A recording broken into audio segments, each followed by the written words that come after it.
Good afternoon. I'd like to call this special meeting to order of the board and welcome everybody here. Now, I call the meeting to order, and then I'll ask the clerk to call the roll, please. Harold Brown. Present. Maxine Drew. Here. Janie Humphreys. Here. Brenda Jones. Present. Wanda Brownlee Page. Present. Valvina Wynn. Here. Stacy Yeager. Thank you. Now, approval of the special agenda. Second. Motion been made and second to approve the special agenda. Any questions? Hearing none. All those in favor? Aye. Those opposing? Hearing none. So ordered. Thank you. Communications, Dr. Lane. Thank you, Ms. Jones. Good afternoon, board. Good afternoon. We are so pleased to have you here focused on the public library strategic plan and budget. So I'm going to leave my comments so we can give as much time as possible to Mrs. Levers and Mr. Hanson as they help us learn more about where the public library is headed and some proposed budgets. But let me just say that the community should be extremely proud of the services of our public library. They are innovative and transformative and really do so much more than I have ever known of a library system to do. So thank you for that work, Ms. Levers, Mr. Hanson, and we look forward to learning from you this evening.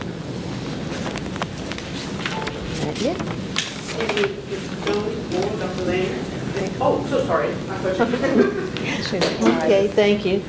And in my communications, I just want to thank all of, we've been, as the end of the school year come to close, you'll see more and more of us we have more time, more things, our agendas get toppled off. But one thing that's come to my attention, and I've had calls on it from the community, and then I received a letter. I'm going to read the entire letter, and then we'll address it.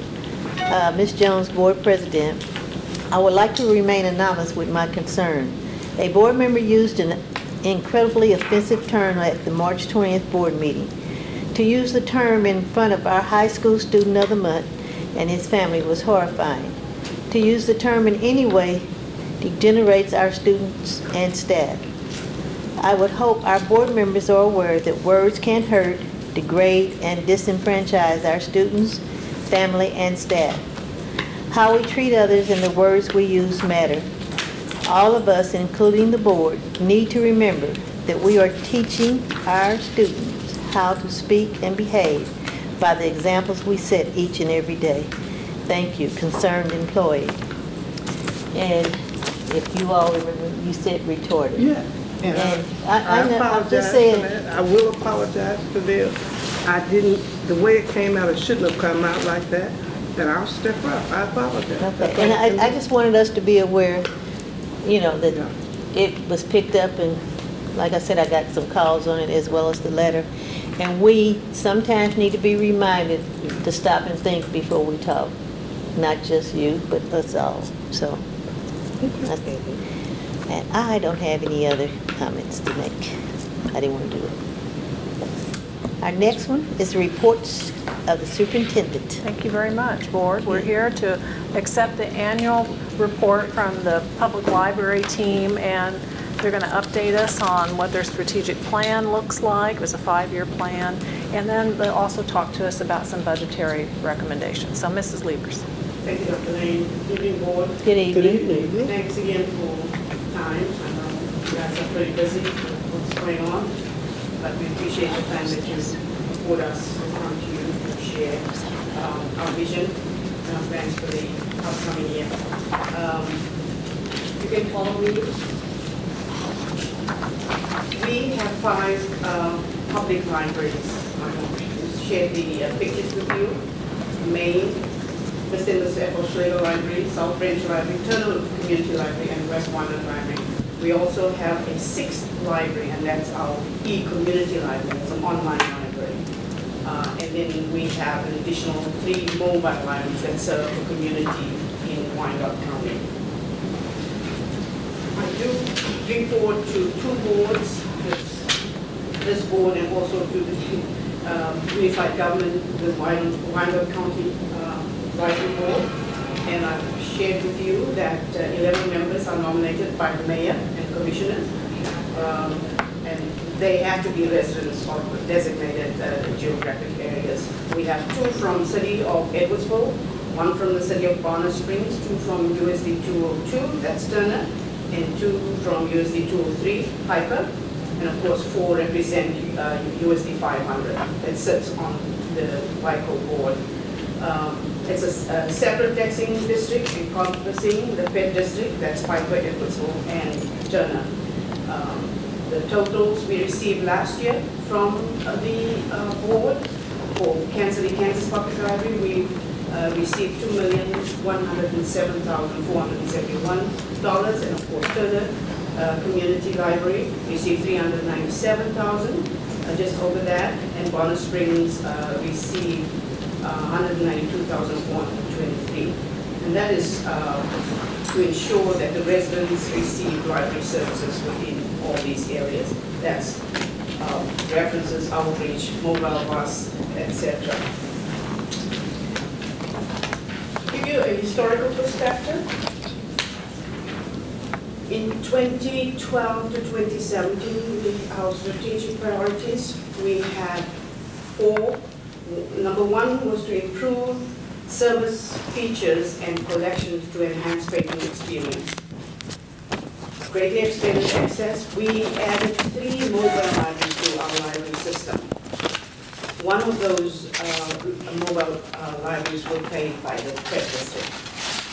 We enhanced programming, and further on we'll show you, or the next slide if you want to go there. Library in the Park, Park in the Dark, we had Big Draw, Mural, and Sister Soldier, Ned de la Peña, Eric Jerome Dickey were all great authors that we brought in for our community. Kansas City, Kansas Public Library leads in the nation as a digital mending library.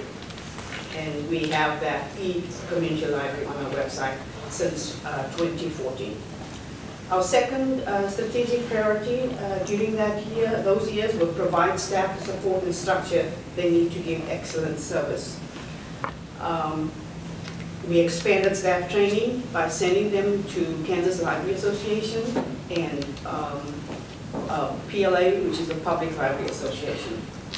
Our third priority was provide clean, safe, attractive, accessible, comfortable facilities. We implemented RFID, that's radio frequency identification conversion. We had 2 of our libraries had new carpets in 2 of our facilities. We completed Mr. and Mrs. Ethel Schlegel Environmental Libraries remodel. We updated all public computer labs. Not completely, we're still busy in the next year, we'll complete those. Our 4th priority was to provide a unified voice for Kansas City, Kansas Public Library. We kind of got lost. People hear about Kansas City, Kansas Public Library, assume it's KCPL. And it's difficult, it's just it's KCKPL, because Kansas City Public Library in Missouri was also KCPL. And they said, oh, is that library with all those books? No, it's in Kansas, you have to do that. But we surely did that with our Twitter accounts, our Facebook accounts, our Instagram, and Pinterest. So, next slide will give you an idea of the system-wide events that we brought to KCK. 2013, we had Pop in the Dark, 800 people attended. 2014, we had homegrown reads, that's homegrown authors that we invited to the library, so people in the area could meet them. We had 25 authors and 155 people attended. 2014, we had another Bob in the Dark because it was December, and then January, we had 175 people attended. Our first Library in the Park was 2015, we had 1,000 people attended. We had a big draw in 2015, 180 people attended. And then our second homegrown reads, we had 30 local authors and 103 people attended. 2016, we had Sister Soldier, 750 people attended. Library in the Park in 2016, 1,250. Our first dance was the World War II Canteen Dance. In 2016, we held at West Wyandotte Library. 253 people attended. And in 2017 last year, we had Jane Elliott, and we had 3,000 people attend. Eric Jerome Dickey came, 325 people attended. Then Miss Burma, because we have a large Burmese population, and we thought bringing in an author for that community as well. 80 people attended. Library in the Park was our second one. We had 1,275 people attend, and we're planning a third one this year in September. And of course, 2 weeks ago, we had a night at the Savoy, and we had 269 people almost there attend. So our current strategic, I was just giving you kind of a history, historic perspective. Our current strategic priorities from 2017 through 22. Our vision is leading the way in reading, information, and culture. Our mission, connecting members of our dynamic community with information, tools, resources, and welcoming spaces to enrich their lives. We have a values-driven future. We have 5 values that is part of our priority. And our first value is excellence in public service and innovation in service delivery. We'll dissect each one because they have different points as well. Our second is intellectual freedom. Third, community partnership. Embracing diversity is fourth, and valuing and empowering our employees. Values to action, I'm not going to go through that because we are going to dissect them individually. We can go straight to update on strategic priorities. Our first value, the value will be in the black, and the strategy will be the red block. Excellence in public services. The strategy is to expand CERC counts. In the past, we haven't counted this books people use in the library and just leave, just take it off the shelf and just leave it and go. All we counted before was how many items checked out. We decided people come in to do research. They come in and ask questions, or they come in and read. That's a CERC, immaterial of whether they took it home, they've used it in the library. So we count that as well now. Our strategy was to add evaluation tools to help us with better reporting, centralized ordering, so that we can become leaner and more sufficient, improve library visibility. We embarked in a robust marketing push so that we increased our social media, especially with our winter reads and our summer reading. We want to improve patron experience, and that's the RFID that I explained to you.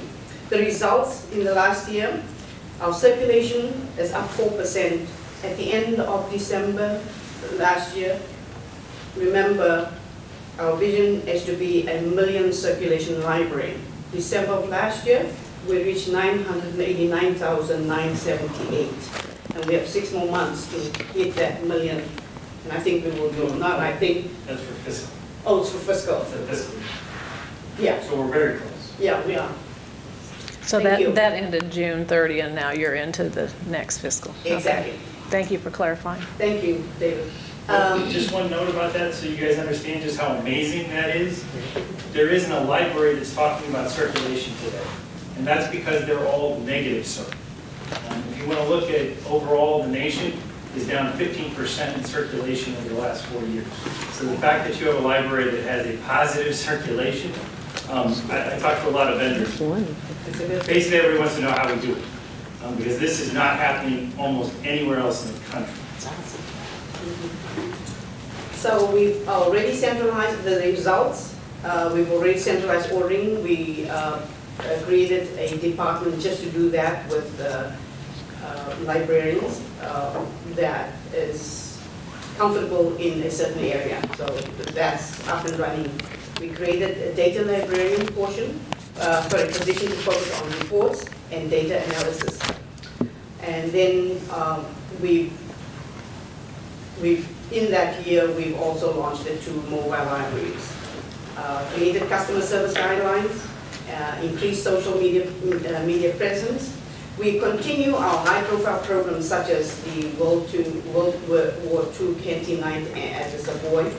And we also had another author, Kathleen Russell Brown, come to our library.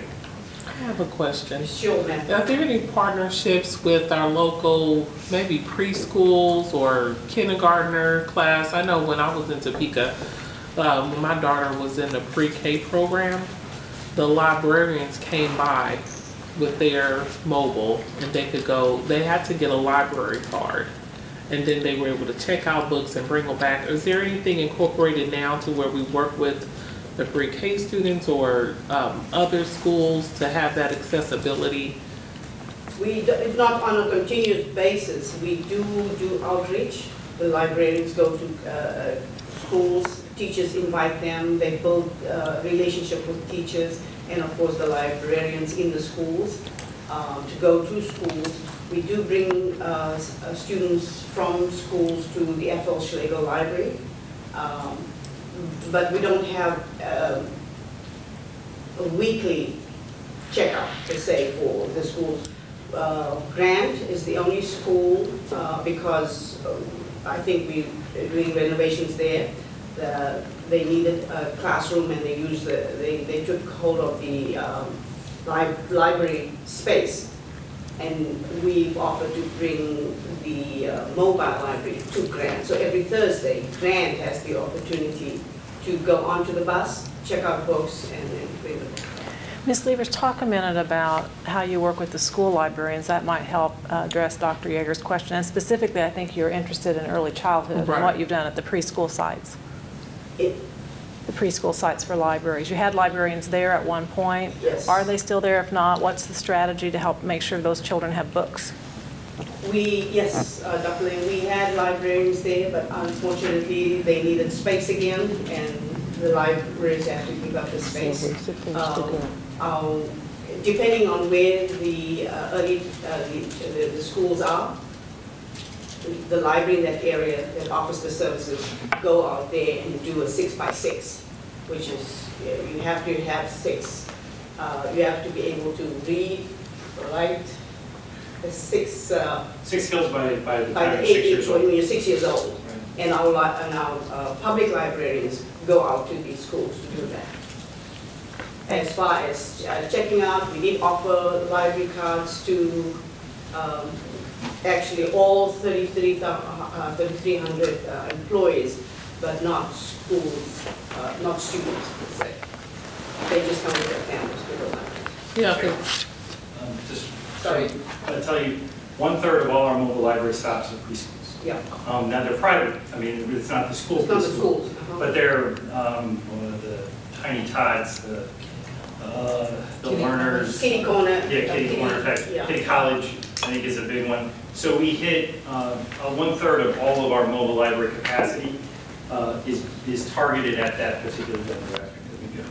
We provide a story time, a craft, and books to that segment. So is there thoughts about going around and implementing it to our ones that no longer have them?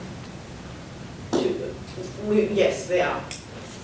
But we also have books that we take to these schools, and they don't check out. It's just if the kids need books, there's books for them too. Okay.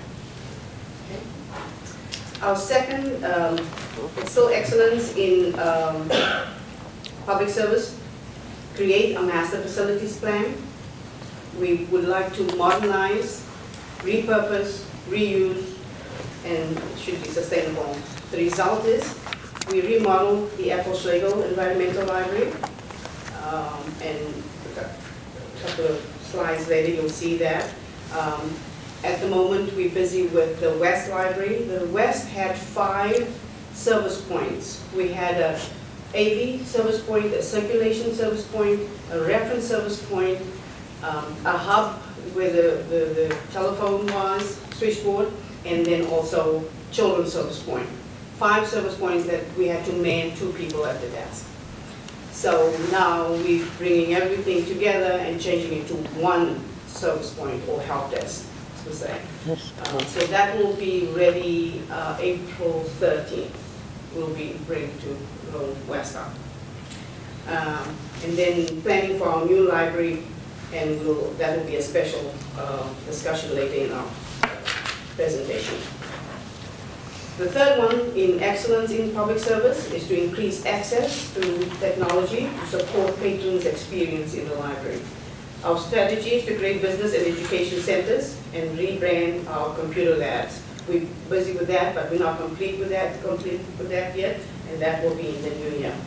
Add tablets and Chromebooks for patron use and electronic translation. We've already done the Chromebooks for patron use, and that was really, the patrons are really excited about that. Our electronic translation software will be implemented in fall, especially for all our immigrants, so that they can change, in their native tongue. How many different languages? I'm not sure how many, because we still contemplating how many languages are we getting. It's over 60. Yeah. It comes within the app. It's really something where they type in something, it gets translated, and the staff member sees it, types back, and it's there are about 5 of them around. We think we found one we like, but I know it's over 60. Wonderful. So the results, more mobile devices available for patient use in the libraries. I spoke about the translation software will be rolled out in the fall, and the computer lab updates come in 3 years.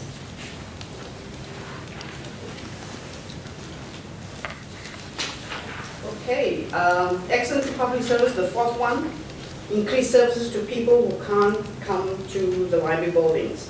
Our strategy, 33% of our circulation happens outside the library. That's due to the mobile libraries, that's our homebound, daycares, assisted living,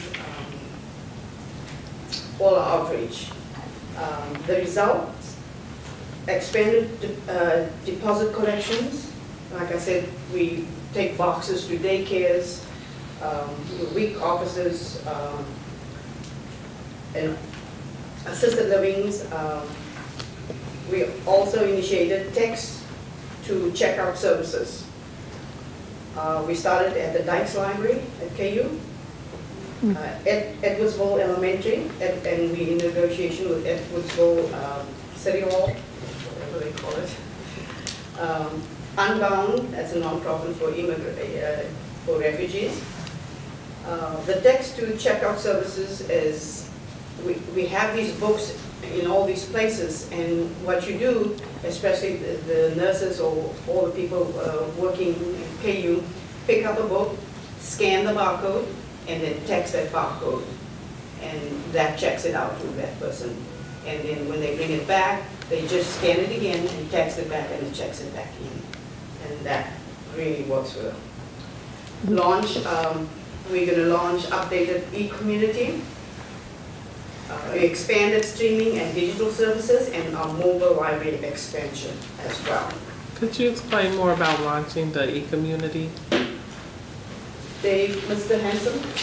Technically, we relaunched the e-community. The e-community was launched in 2014. The e-community is a separate part of our website for our digital-only users.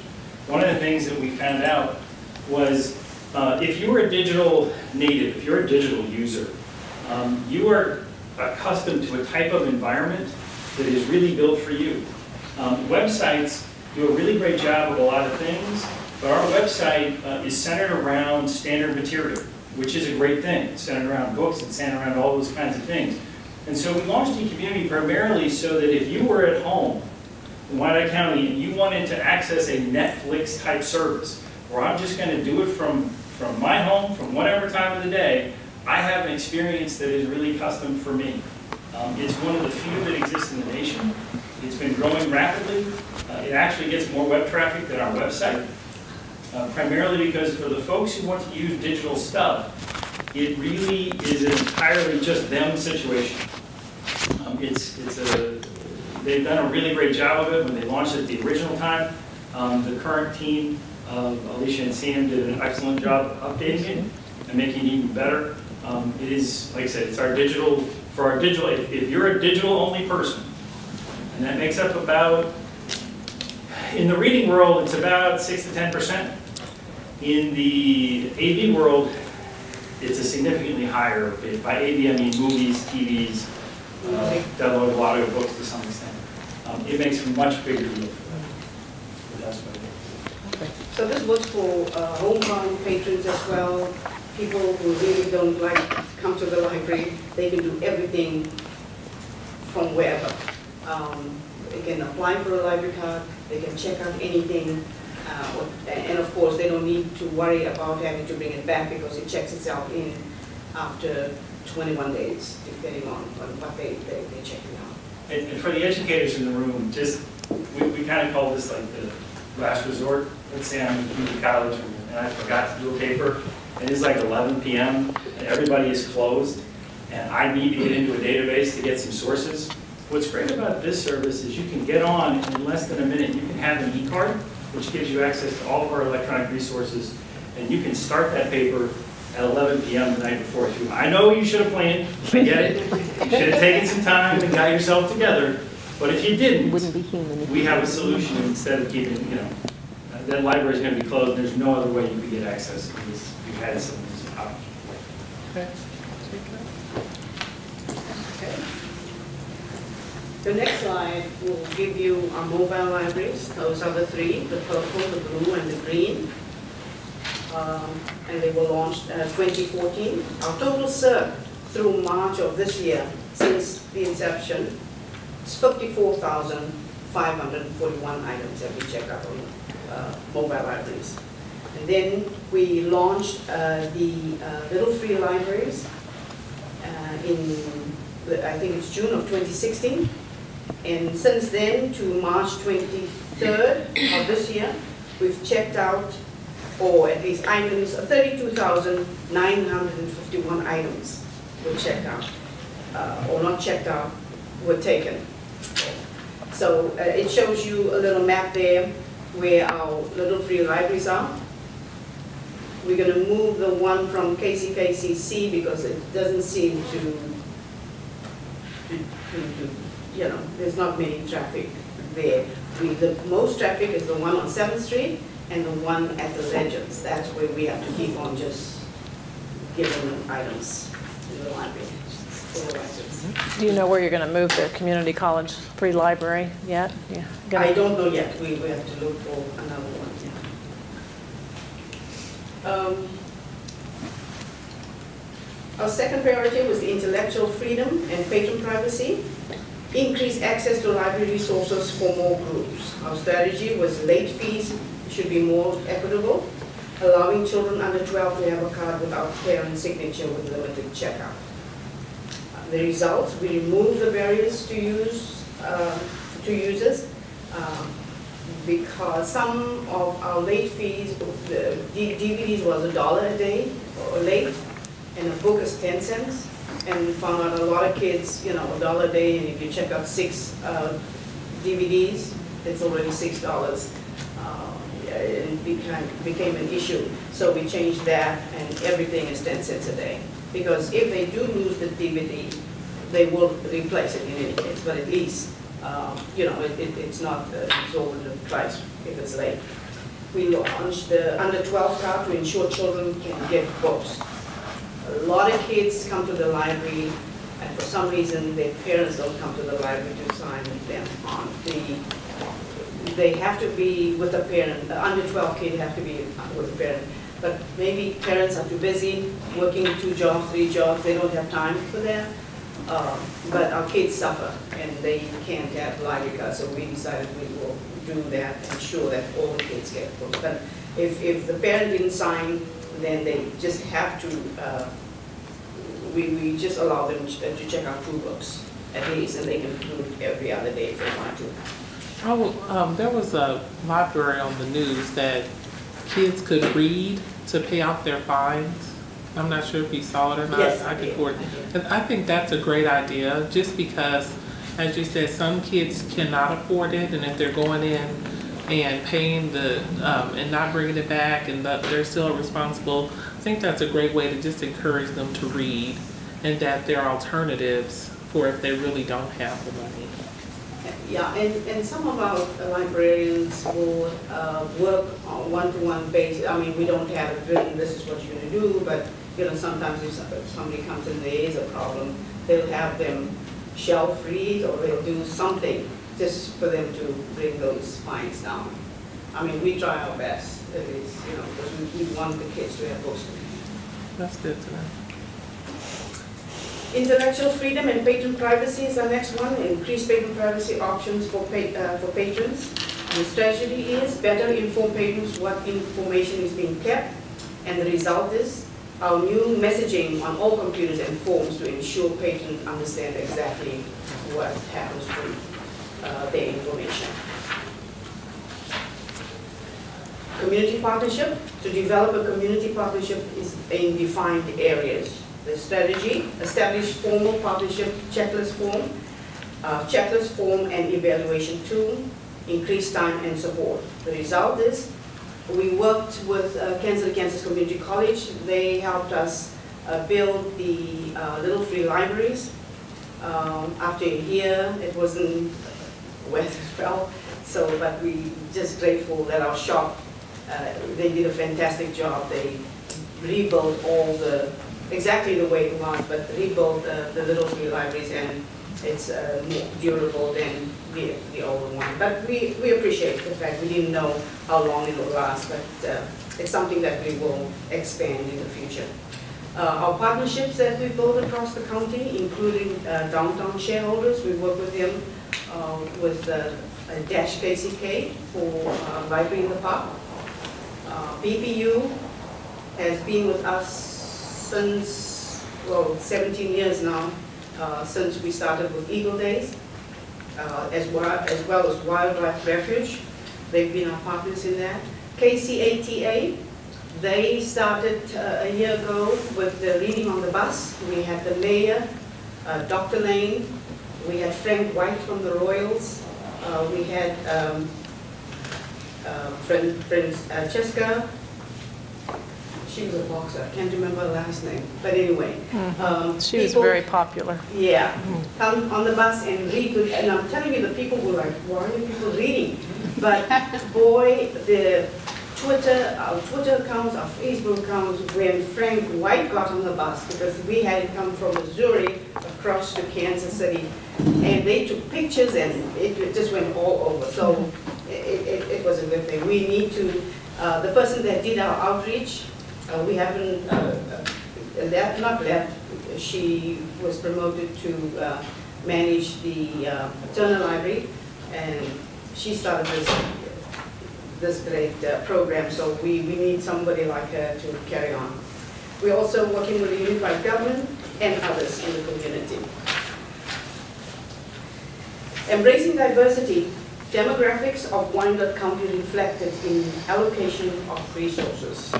Our strategy, redraw service areas. We had to, Armadale was part of, the main library was a service point. We took Armadale away and had the South do the service Armadale, because now the South is much bigger than we had Argentine before. We have to look for more underserved groups, that's what we do. Hiring initiative, grow our own. The result, formalize new boundaries, like I just mentioned. We've completed several data studies. We emphasize recruitment and hiring to create a diverse workplace. Emporia State University would like to work with us, and if we want to send somebody to get a master's in library science, they will work with us, half and half, because it's very difficult to get people of color to have a master of library science. And I think basically it's financial. They did their BA, they stretched, and we have to travel and do a master's, it's very difficult. Although Emporia works closely, they have a class in Johnson County that people can go weekends and obtain their master's in library science. What's your breakdown now in your staff? What's your breakdown in your staff? The diversity. We, for library aides, we have, but librarians, we have 2. Of color? Out of how many? 128. Well, 128 is the total number. We have, within our non-management librarian, it would be roughly 2 out of 8. For our management, it's a little bit better. It's 1 out of 6. No, it's 2 out of 6, sorry. And so that's what our management ranks are. So the reality is, if we're going to get there, the issue for recruitment is, Carol's been through this 2 different times. Actually, Carol came to us as an MLS student the last time this region embraced a diversity initiative for MLS students. Dr. Agata was working at Emporia at the time, and he saw the need because when we look at the classes that we have to choose from of the 2 local groups, and we have 2 local schools that are here, which are Missouri and Emporia, they're running less than 10% in terms of what we would consider a diversity candidate. And so that's one of the reasons why we had to go into this conversation of, it's not just a question of, because if you don't build the non-management MLS, you're not going to have that unit for the management MLS, right? And so we just have to take and identify the folks that we think have the ability to do this, that we've already seen do really great things here at KCK, and allow them the opportunity to do kind of what Carol and the group that Carol came through, that was 20 years ago? I'm sorry. She was 15 at the time. I remember you. I was 16. It was exactly. Yeah, it's difficult always being the only, that when I graduated at Emporia, Dr. Agata, he was a Kenyan professor, and myself and another MLS in it's the West Coast. We were 4 of us. We wrote a grant to the museum and IMLS, and we received $898,000 for Emporia in order to start a minority group, because there was just people just don't go for library science. 26 have graduated, but they're all West Coast. We have one that I sent, and she is now the adult services librarian at the South Library. We had 2 others. I don't know if you know, years ago, one of our library staff members were murdered. Her husband, remember, it's a couple of years ago. She was the other student, but didn't make it.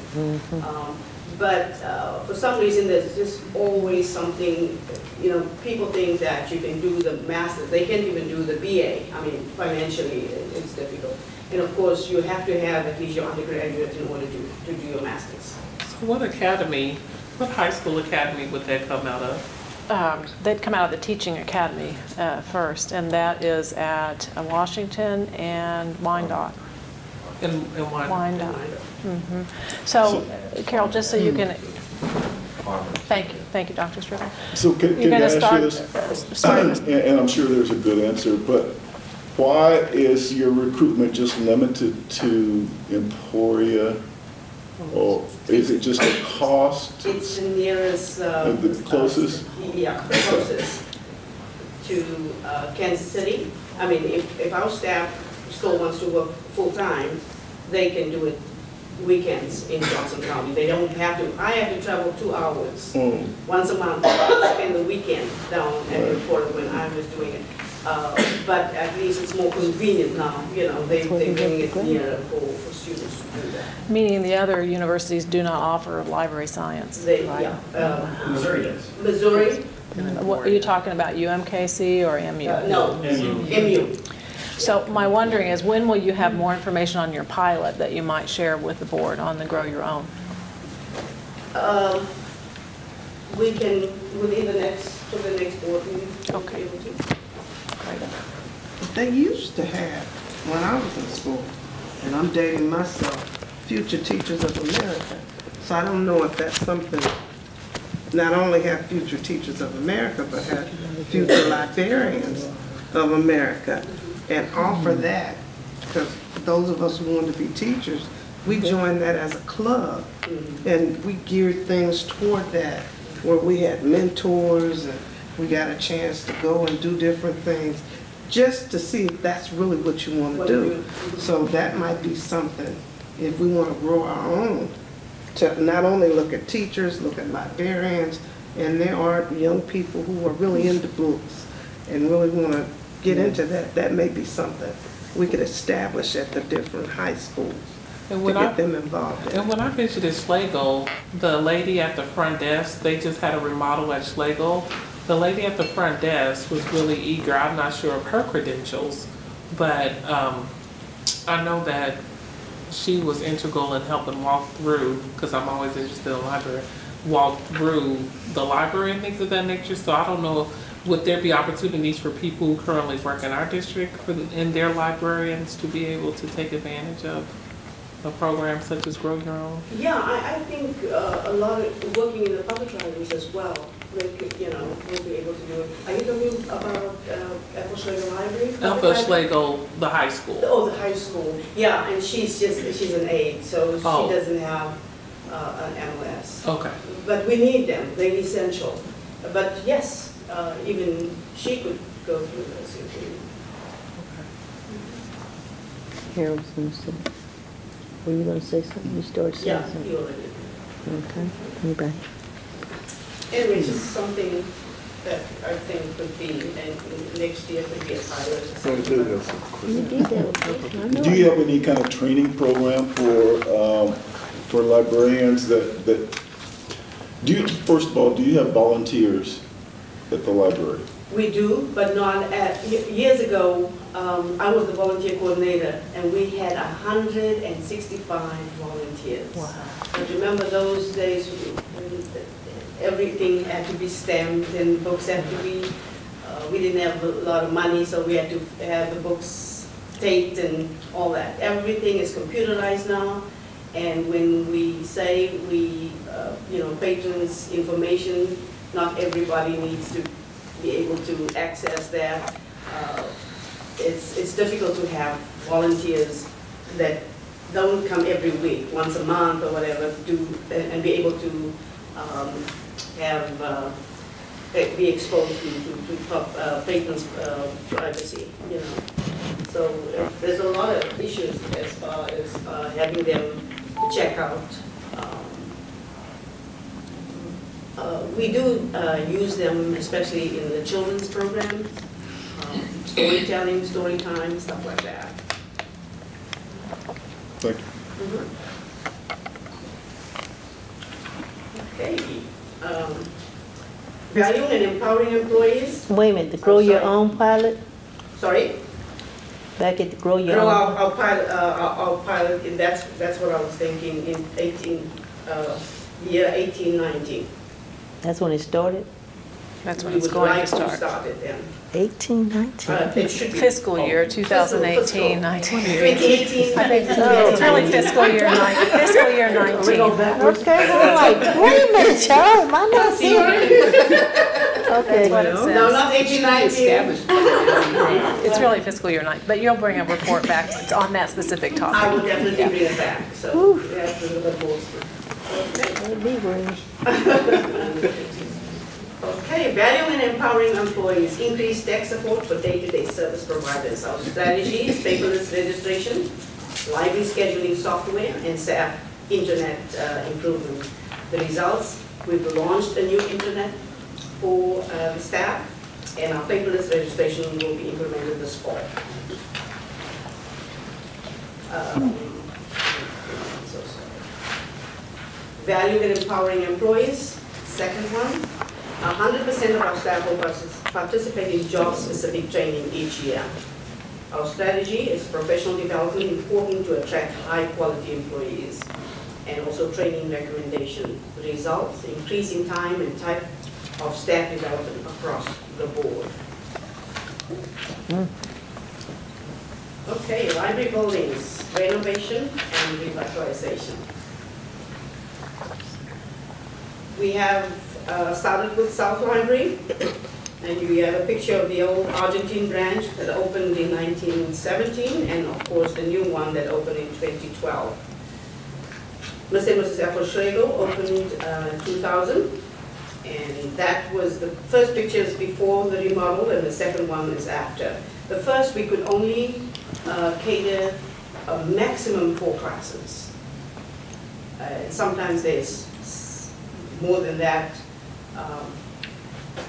Say for instance, a third grade, a school has 4 or 5 third graders, and not all of them can come to Ethel Schlegel because of the capacity. Now we can accommodate the first floor and the second floor for classrooms. And with the new remodel, we have a wraparound deck that is fantastic for people that bird watching, or especially Eagle Days, they can stand on the deck and watch that. So now we come to the main library, generation change. Skipped west. Oh, sorry? You skip west Did I skip something? on the back. West. Okay. Sorry. Okay, West Wyland Library. It's currently being remodeled, and we will get we'll keep you informed as to when that will be completed. Everybody's anxious, waiting to see that. Okay, main library. Library was built late 50s, early 60s, incredibly limited parking, inefficient layout. Windows are old, inefficient, and costly. Numerous plumbing issues, requires complete overhaul of pipes. HVAC efficiency issues. Electrical needs major upgrade and renovation. About 4 years ago, 5 years, I can't remember, I came to the board, talked about either renovating the main library or rebuilding a new library. The board, we never had a capital fund, and at that time the board voted, because they saw the need for us to have a capital fund.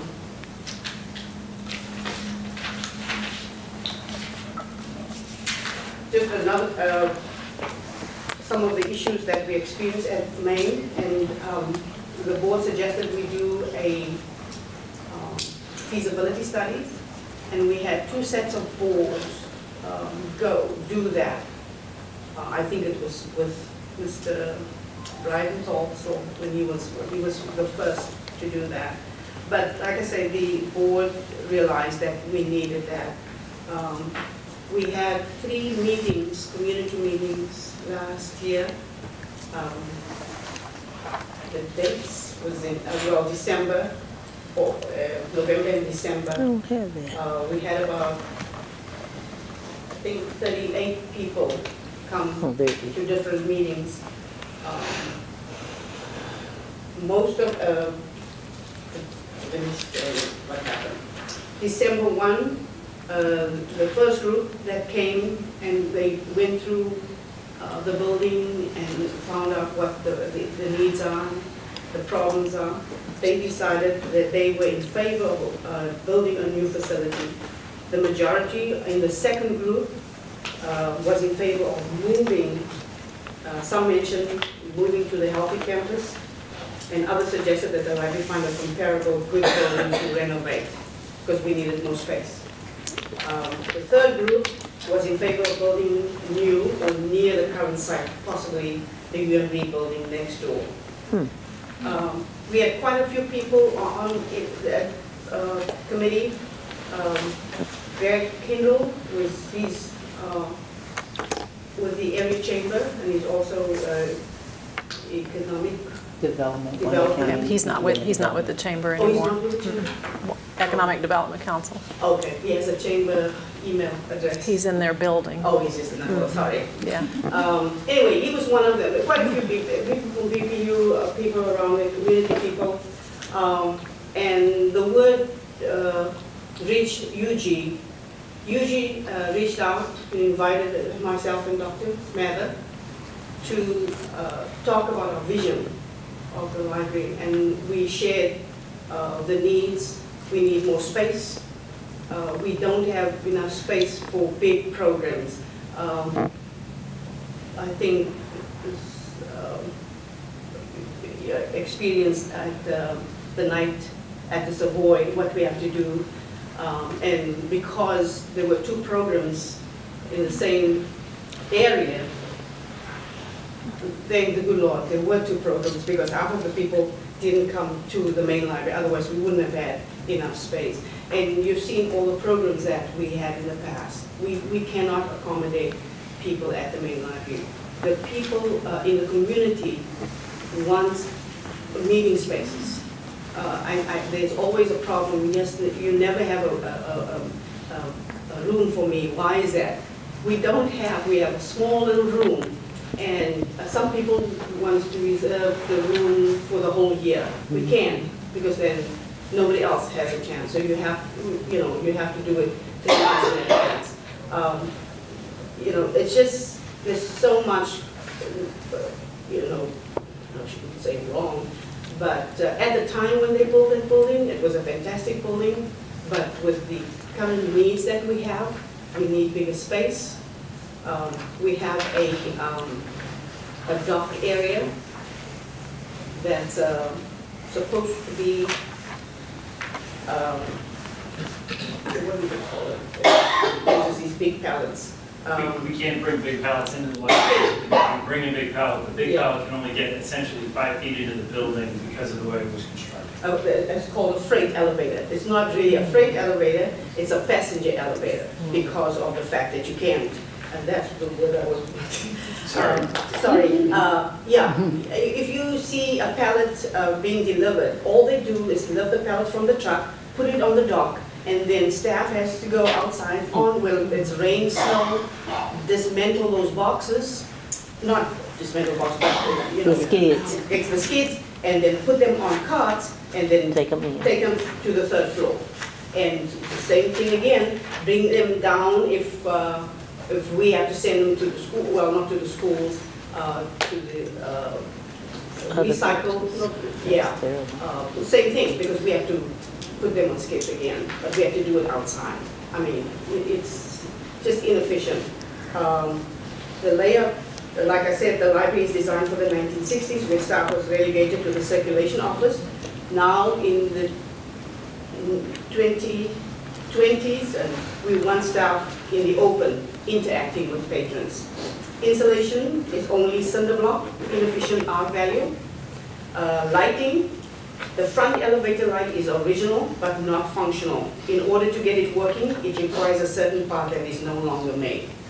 Luckily, we have a workaround in place. There are also 39 different types of bulbs that they use at the main library. This also creates a unique situation in trying to find obscure light bulbs that are generally very expensive. I mean, I can go on and on. Our front entrance is unwelcoming. It's not secured. If you rattle that door, it can open. Just the way it is.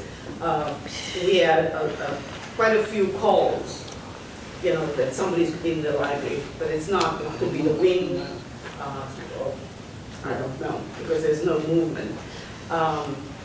So those who park in the back parking, front entrance is unwelcoming and it's not secured. Those who park in the back parking lots must walk through 2 narrow alleys to the east and to the west of the library before they get to the front of the library. And if they do park in front, there's a 2-hour parking. So a very few of the water shut-off valves work in the building. If we need to perform maintenance on a sink where the water shut-off valve is not functional, water to the entire building has to be shut off via the main valve.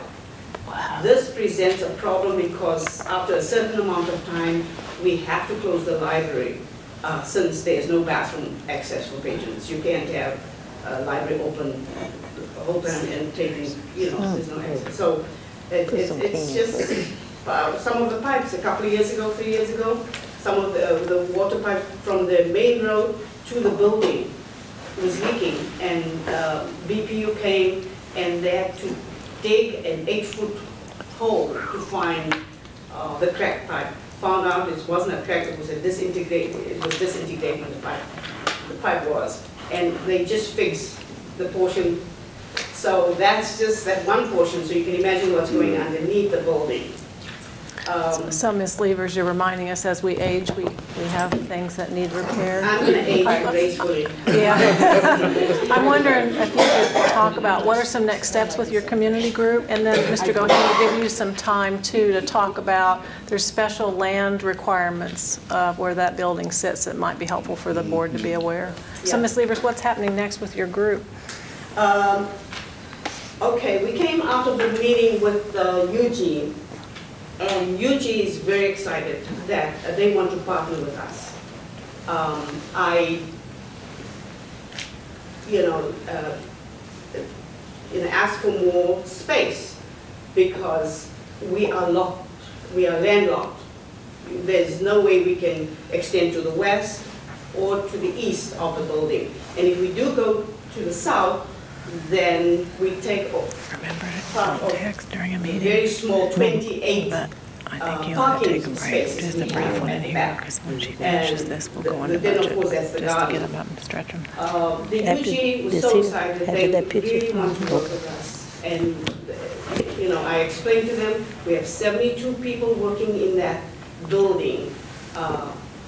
And if 72 people have to move, Minnesota's gonna die, because we are an anchor in that area, and they don't want to see that happen. So they offered UMB Bank right to the edge of 6th Street, that whole lot. But we will keep the library. What I asked them, I don't want to move the library to another building and then demolish the library. It's just too much. We need to keep, if that's the case, keep the library, build the new library, and then move, and then they can do what, where the library is currently standing. But they said, okay, go ahead and try and engage, or at least hire an architect, somebody that you're comfortable with, and let us work with you. And then make that whole, where the library is sitting, and we'll show you all the pictures that they've done, through to the park, make that like a plaza. Because we need open space for summer music, summer programs. That's what people also asked when they came to our meeting.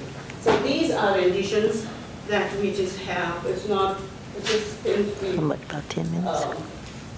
You can get up and go look at it if you like. So before, and I think it'd be great if the board could go see and you could talk, but I think it's important for the board to realize, number one, you own all the school district owns all the buildings at the library are in except South. They were all built with school district money, so the commingling is something that has been a benefit to the community. But that when Carol mentioned no capital fund, in the budget, they're trying to build their capacity of the public library to take care of buildings. The other thing is for Mr. Goheen to enlighten us, because there are some clear requirements about what can or cannot be done with the property that the main branch currently sits on. So Mr. Goheen, what do we need to know? So I was looking for the specific language in the deed or the title work, but the main library, I call it the main library, it's still main library to me, I don't know if it still is or not, but one downtown on Minnesota Avenue. It was built on land that was specifically dedicated for library purposes, and it is land that was, frankly, was built in a partnership with Unified Government with some Carnegie grant monies back in the 1950s when it was originally built. In any event, that land, although it could be potentially sold or transferred out of the library, it's got restrictions on its use as such, and those restrictions would have to be modified or changed, otherwise the property would revert back to, I believe it's to the city.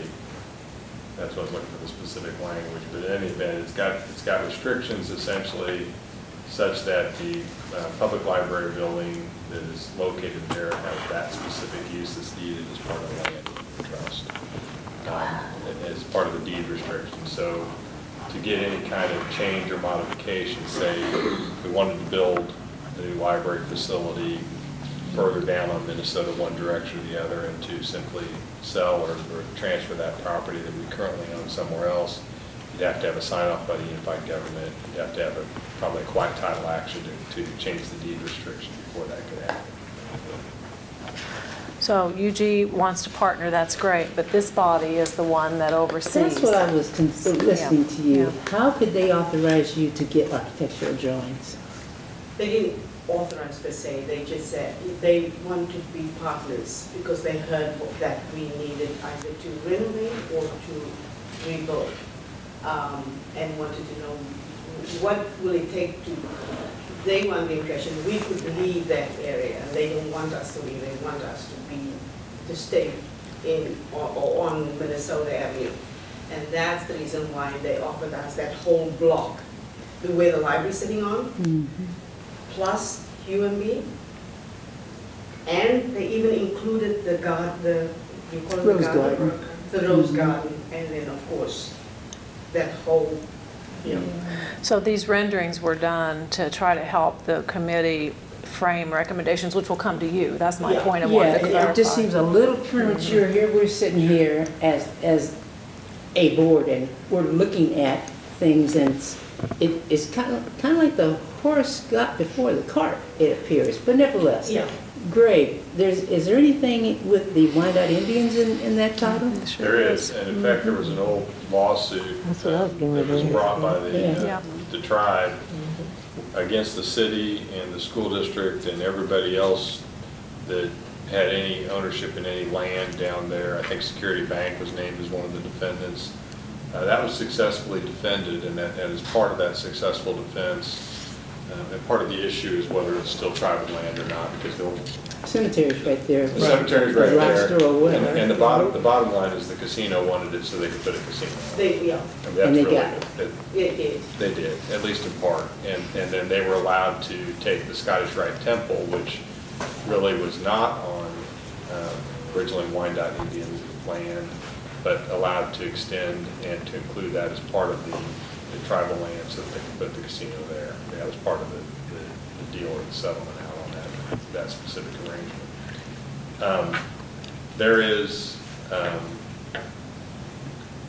There are some, I'm going to call them boundary issues where it's not entirely clear where the tribal land ends. I mean, you've got like stake surveys, but there's some places, because the cemetery is so old, it's hard to tell exactly where that ends, as opposed to, somebody wants to go in and move a grave or something along those lines. But where the building actually is legitimately ours, if that makes sense. It doesn't have any lien, as opposed to the tribe has any claim to the land. The district successfully got out of that lawsuit, and our land, as it relates to that building where that library is located, is ours. But there still is a deed restriction saying basically it's for library purposes. So I think it's fair to say, Board, that this is some dreaming from the committee, but you all will be the ones that guide all the next steps. And I said to Ms. Jones that, as you conclude this part of the meeting, it might be good for the board to look and ask more questions, get closer, and then take a little bit of a break, because the next piece of the meeting is all about budget. So. One other wondering for you, Ms. Liebers, you said that UG said that the corner, they're interested in having the corner be the library. Does UG own the UMB building? No. I didn't think so. I don't think So they also are just kind of dreaming and visioning at this stage. Yeah, because there's people in there doing remodeling Right. and putting some There's a stuff private up. owner. There's a private owner that Yeah. we're working with. So might I suggest this board look at those renderings, take a little bit of a break if that's what you want to do, Ms. Jones, and then when we come back, provide Ms. Levers and Mr. Hanson some next steps on what you think ought to be done with the main library project. Where should be her next steps? Please guide her.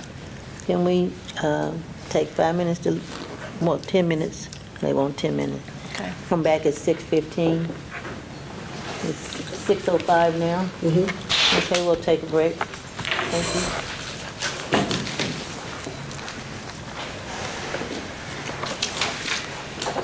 Like you said, the corner, I'm saying, you wouldn't be on that bill. They go in and clean the library. Just for the school. They have a separate program. How'd you advertise this meeting? How'd you advertise this It's only meeting? like one in the whole United States. How did you advertise those meetings? It used to be more, but it's not anymore. So this is, Before you take off to do that, I need to figure out when our consultant can call you and connect you to each board member over the phone. So I sent the email, but I didn't find it. That's okay. I'm not going to be here tonight, so I wanted to make sure. Like tomorrow, we have 9 and 9:45 on Wednesday, given time, besides we have 8, 11, 12, and 1, so after 1, or 9, 10, or whatever works for you. 45 minutes, yeah. I think at this stage, they must be, because people I'm fine. in that meetings must Would you tell Pastor, I texted him, so I couldn't get my answer phone, so they can, that I will not be there to come to the school board meeting. I will be in class and tomorrow. then, Okay, I mean, I was shocked that they even said that the computer as well, because I thought that was their, whatever, but because what came out of the meetings was people saying, there's no place that we can go down. Which time you get? She's bringing up the end, 2 o'clock on sit and Wednesday. listen to music or, Okay, great, I'll give that to him tonight, and then he'll call you. just to go. Thank you. Because there's nothing there.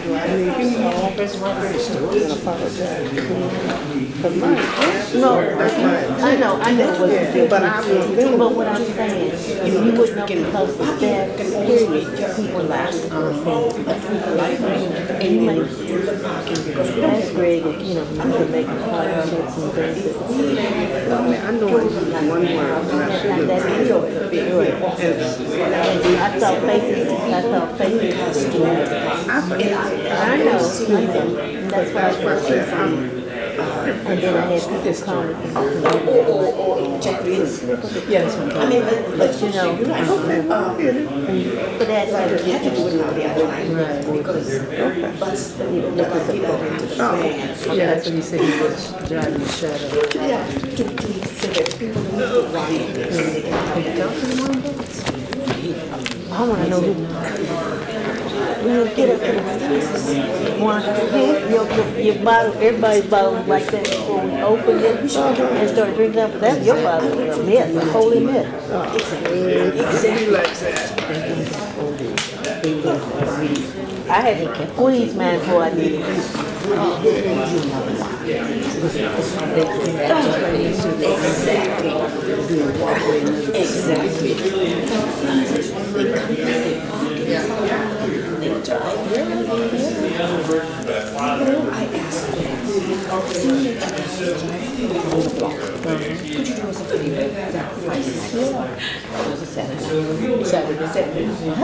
Could we just go to Japan? I mean, you did it. Right. Just look at it as if you were bringing them to drop a line. We can do it. I mean, we don't tell you what to drive. I was really shocked because I didn't expect it. I thought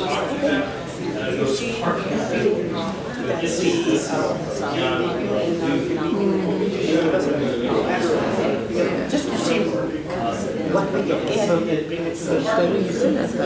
Yeah. No. Yeah. No, they don't want to go. because the matter of Mrs. Walker, and they need to, yes, I'm going to be sitting that can financially help us, because they want to see something happen.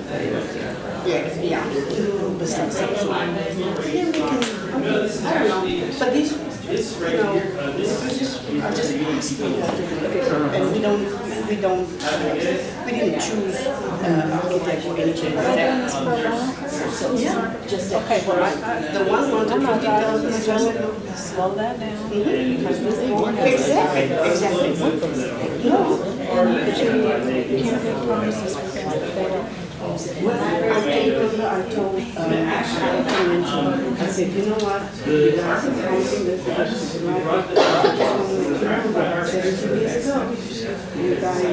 if you look at us, we get our sleep, and then you lay me, and they said, you know, so I don't, The board tells you. yeah. The official step would be Yeah, no, I just wanted to give you an idea of what it looks like.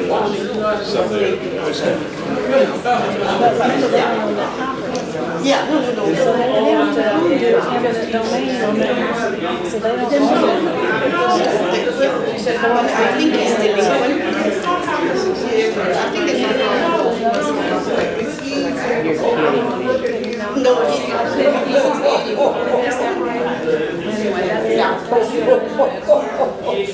yeah. And it's like Santa Claus. You know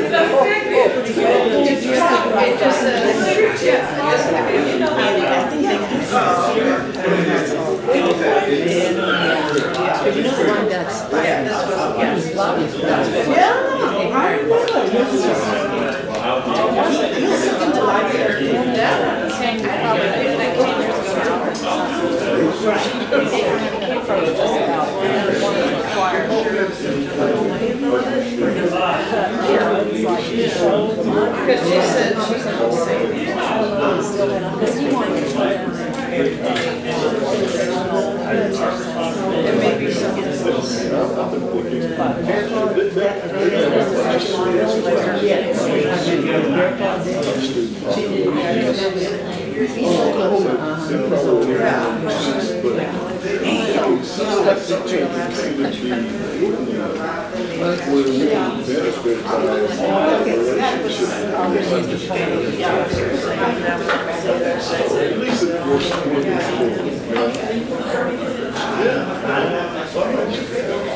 I'll coordinate. It's so good. Okay, listen, this is where it's located. This is Whatever. Okay.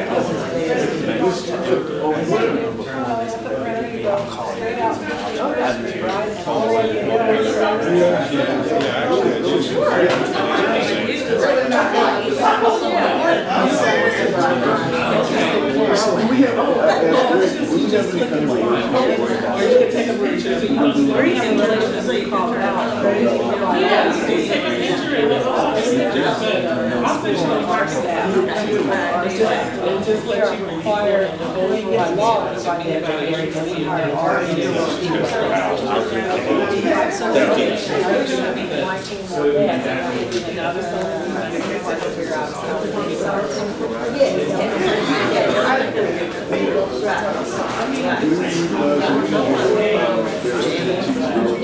You would like that work.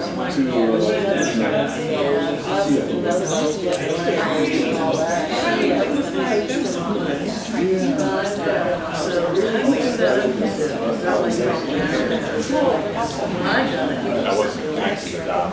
So the district doesn't have I didn't even think about that. so they're typically. Once you said that, used to kind of so I graduated from college, undergraduate education, psychology degree, so I worked there. One was the country, it was kind of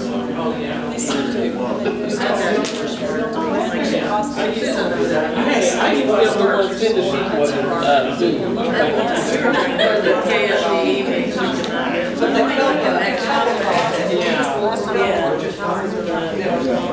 but you could probably afford video.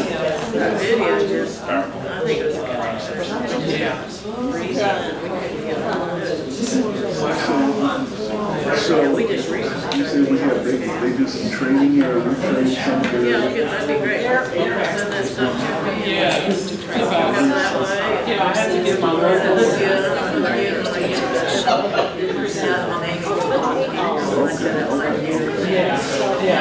We have crisis in a couple of shops here, but other than that, it's not very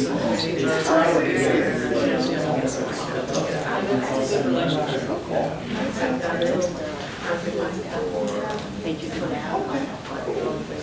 Copy mine. So white shirt, Nominations. oh, you're doing names right here.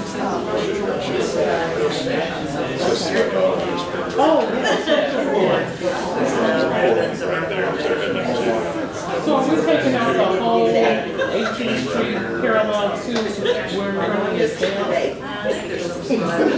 Every time I turn around, she does some of the. Yeah, I'm fairly convinced she does.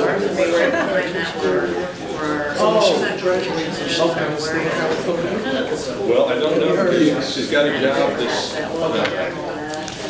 fall. She's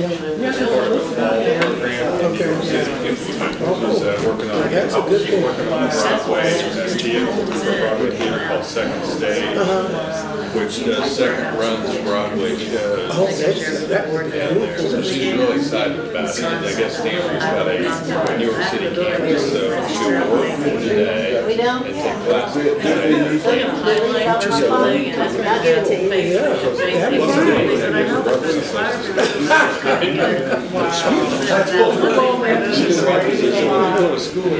So that's one reason you're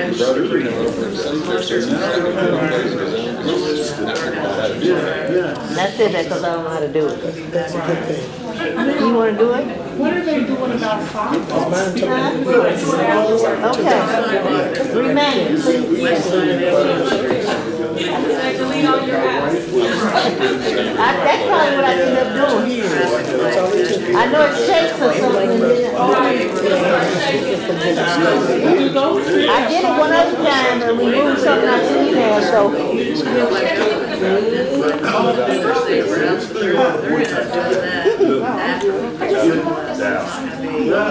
Absolutely. Thank you for bringing it to my attention.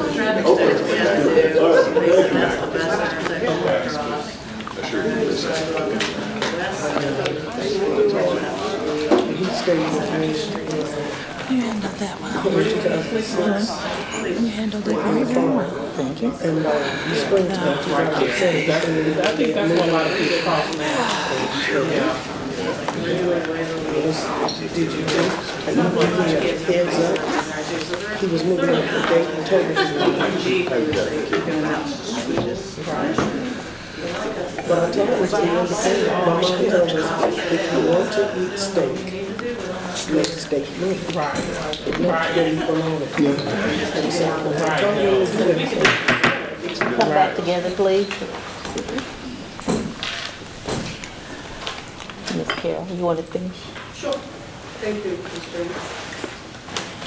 Just to circle back to this is also William, more than I read, and I just want, actually on Friday or Thursday, before I left for the Public Library Association conference, that was the only one that was on the screen that was sent. And all of a sudden this morning, they brought all these, and I'm like, we just needed one.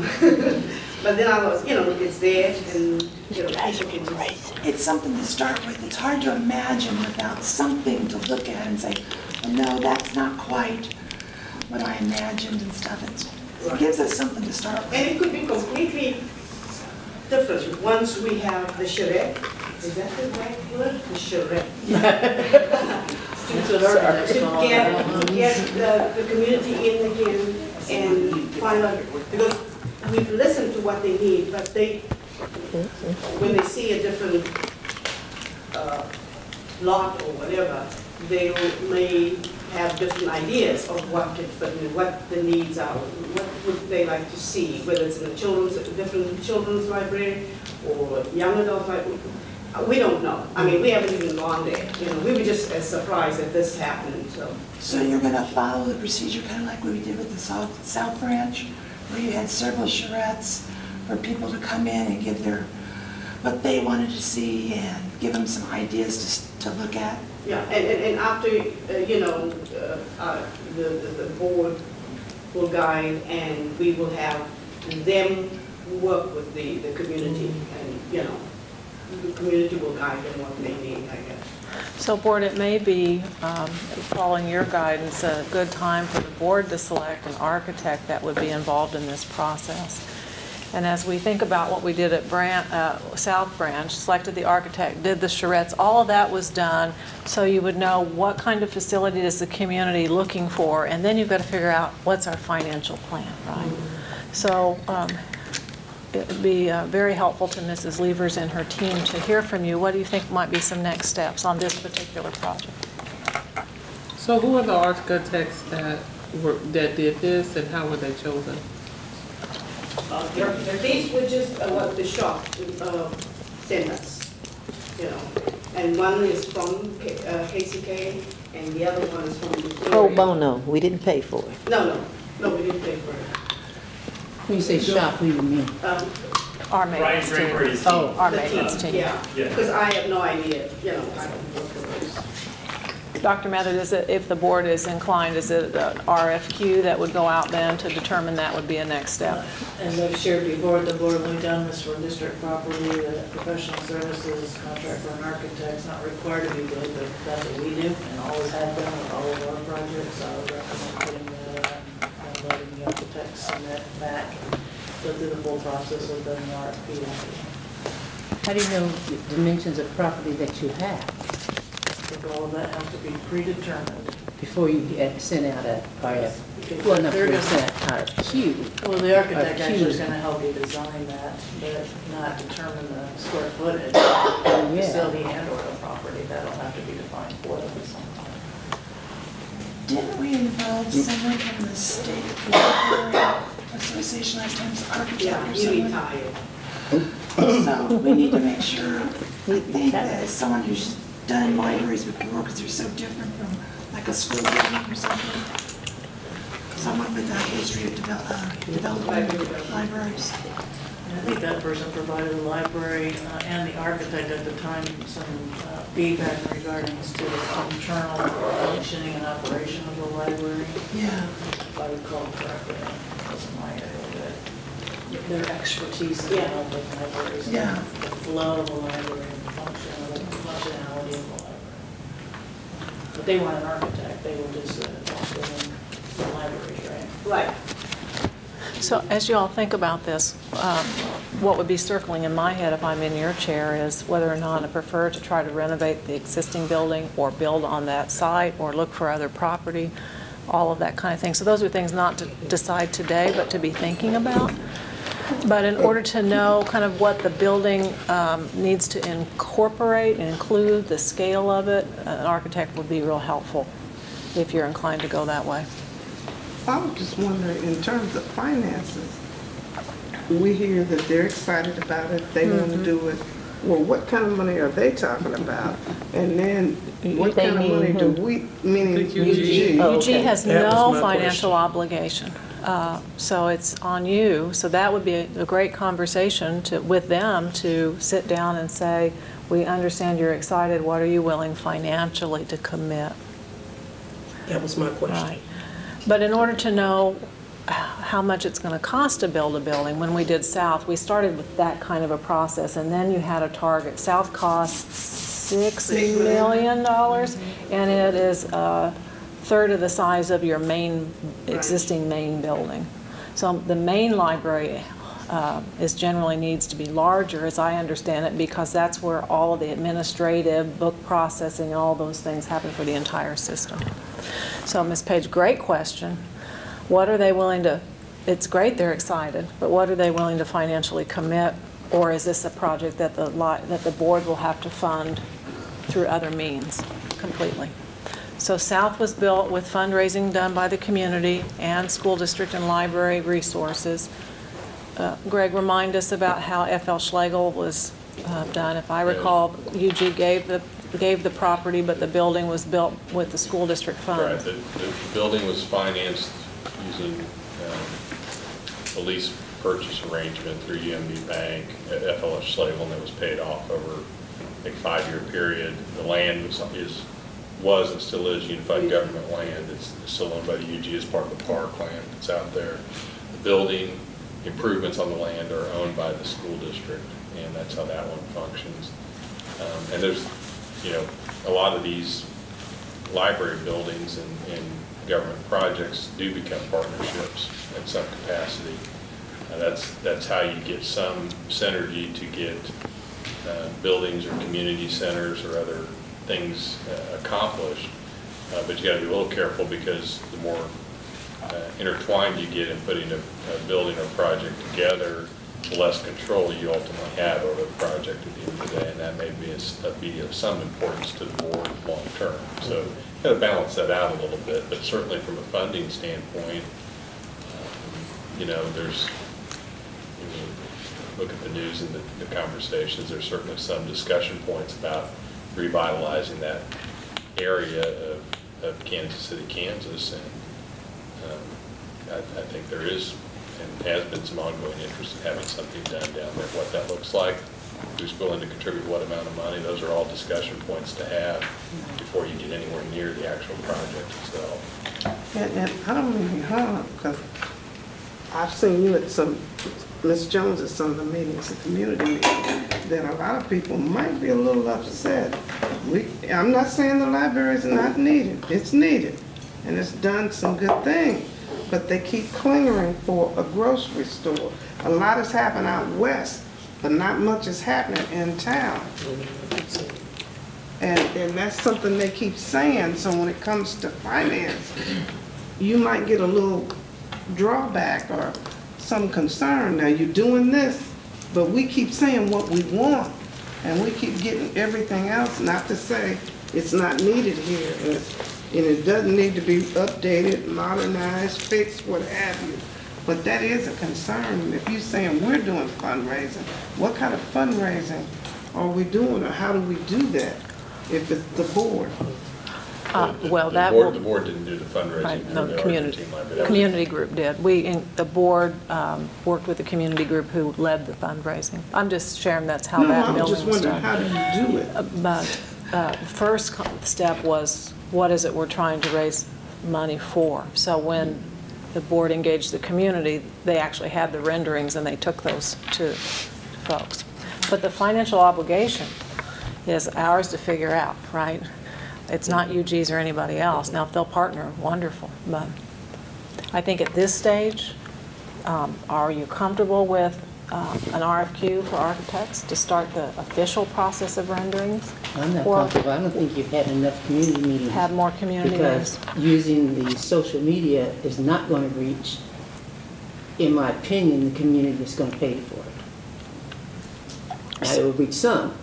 Everybody's on it, but not everybody's on it.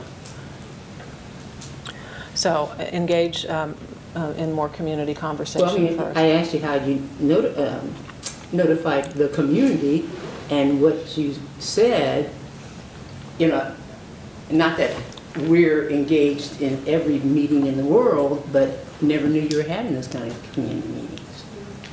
That doesn't mean it didn't, other people didn't know, but did you put in a call? No. No, we didn't put in a call. You just used social media, said. No, and the library website. Ms. Humphreys, you're on that as the board rep, right, on that particular committee? But you also know... But maybe we need to add another rep. Yeah, you just have to add another vehicle, because people don't know. And not only that, every home is not internet. I think you're going, exactly. I think, Greg, and I don't know the Wyandottes, but I don't see how you can not have communication with them. I mean, in a sense, they're like UG, I think. With the dollar comes a string. But, you said they were looking for a cultural center, whatever. that could be a hook, but it also could be a snag. Yeah, How that was 15 true. years ago. We Yeah. don't know if they have any interest, but I hear you You say, can't- you just can't- engage the Yeah, you can't Wyandottes. overlook 'em. No, with every source, and that's what I meant by intertwined, with every source of money you get outside of the money that you fund yourselves, there's going to be some That's very nice. external Control. control over that, or at least input in terms of what that money's being used for. That's just part of the process if you're going to have a partnership of some sort. I'm not saying that you do or don't do that, but recognize that if you partner up with anybody on a project for mixed use, then it is mixed use and it is mixed control over that property or that site if you go that direction. So And it's you not say saying, you it's not don't saying own the don't. building on the Somebody else corner? on the You didn't own the building on the corner? Yeah, we do. No, Would you ask? The UG doesn't own the property. UMB, they just Okay, know. that was my question too. Yeah, no, they don't. Well, I agree with Dr. Wayne. I think it's necessary that we need to make sure that we get the word out to the community. Because as Ms. Page said, that Northeast area have several issues already. And then they see something coming forward that does not address what they feel is the most number one issue. If we spread the word and let them know, then we can take it to the next level if it is going to be positive for us to be able to support this. Although, I do like one of the architects did add like a cafe-like feel. That may be an idea that we ask them to, if we hear from the public and they say they want a grocery store feel or access, that may be a way for us to say, hey, what about incorporating a small grocery store No, we in want a there real for grocery store. access? Well, I'm saying, you never know, because there are other I communities know who that. have with-based be where they can be able to take their vouchers and be able to have access. So what that model looks like may vary for the person and their ideas, but we have to get their opinion. Well, make sure you go to the meetings and you will get your ears blown off. And people are mad, they're upset. And I'm not saying we don't We've been need sitting it. there. Yeah. But you need to go to the community meeting. And every time they bring it up, it's a sore spot. And they're going off and they're talking about co-ops. And people are mad about that. They don't want a co-op. They want a real live store. And see, if you would mention that while they're having a community meeting, talking about put a small grocery store, they'd eat you alive. Right. Well, it sounds like a critical next step are engaging more of the community, particularly focused on those in the Northeast around a new facility. So, Ms. Levers, I'm going to ask Ms. Fears to work with us on a plan of how we might do that. And then, Dr. Mather, I'm going to ask you, if you don't mind, please, to engage Wyandotte Nation Chief Billy Friend to see what their current thinking is. He was the last person I think the district had contact with. Any other next steps? One thing I just want to caution, I mean, again, we're the library board, so we can look at putting a new library facility and we can look at partnering with people if there's a synergy involved in that for multi-use or something along those lines. We can't build a grocery store. I mean, I know. Oh, no. And I know I wasn't suggesting anybody thought that, but we don't want to communicate to the public that it's one or the other, because we wouldn't have anything to do with the grocery store at all. Right. Other than, I suppose, if you had a development, if you had a global development of a block or something like that, and some of the improvements could be, street, curb, parking areas, things like that, I suppose that could be a part of a joint development, or even, I suppose you could have a mixed-use building where the library is in some portion of it, something else was in some other portion of it. But our funds that we raise that are part of the mill levy for the library are for a public library. So we've got to be careful about how we use or advertise or discuss our funds and what we can or can't do. I think I hear Ms. Page's caution this way, and you tell me if I heard it right. If we go out and say UG wants to partner and give us that block, it will inflame those who are wondering where their commitment is. So I think That's the way it is. we don't have any solid commitment from unified government. What we want to talk about is a new library facility, and how do we get that done? That's what did I hear your caution right? Yeah. Yeah, no, Like I said, we've been going to the meeting. It's not a pretty picture. And I think the next step is to find out exactly what the unified government, what do they want to contribute to this, so that we can make our decision from there as well. Just my 2 cents. They actually gave us 2 options. Jeff created that home, that or The parking lot, yeah. Because KU is coming into. KU is there. Ms. Levers, I would caution us until we see Right. something in writing, it's just No, dreaming. no, I'm just trying to say, and then they wanted the grocery at the top of it. All right, So it's just. we'll work on that board. But one other thing, Madam President, you might think about appointing a second member to this committee, since some of the members that were on this committee are no longer with us. Ms. Humphries is there, but is there anybody else that wants to come to those community meetings and be part of that on a regular basis? Another person want to serve on the library. I'm full with the negotiations. That is, Harold? I'll do it, I'll do it. Excellent. All right. Harold is I'll do gonna, it. thank you so much. Yeah. Appreciate I'll that. do it. All right, in essence of time, let's move into the budget overview, please. Before we go any further, I have a couple of questions. When you talk about impacting circulation and improve, how do you go about that? How do you go about increasing your circulation? I mentioned when I gave the, I can go back there, as all the circulation, we added the circulation for people that come into the library as well. What they use is also part of circulation. You don't just have to check out. Right. We added the text to check out the books that we mentioned at all these places. We've added the e-community. That's adding to circulation, even though they don't physically come to the library, but it's part of our resources. Sure. That is being utilized in the community. Okay.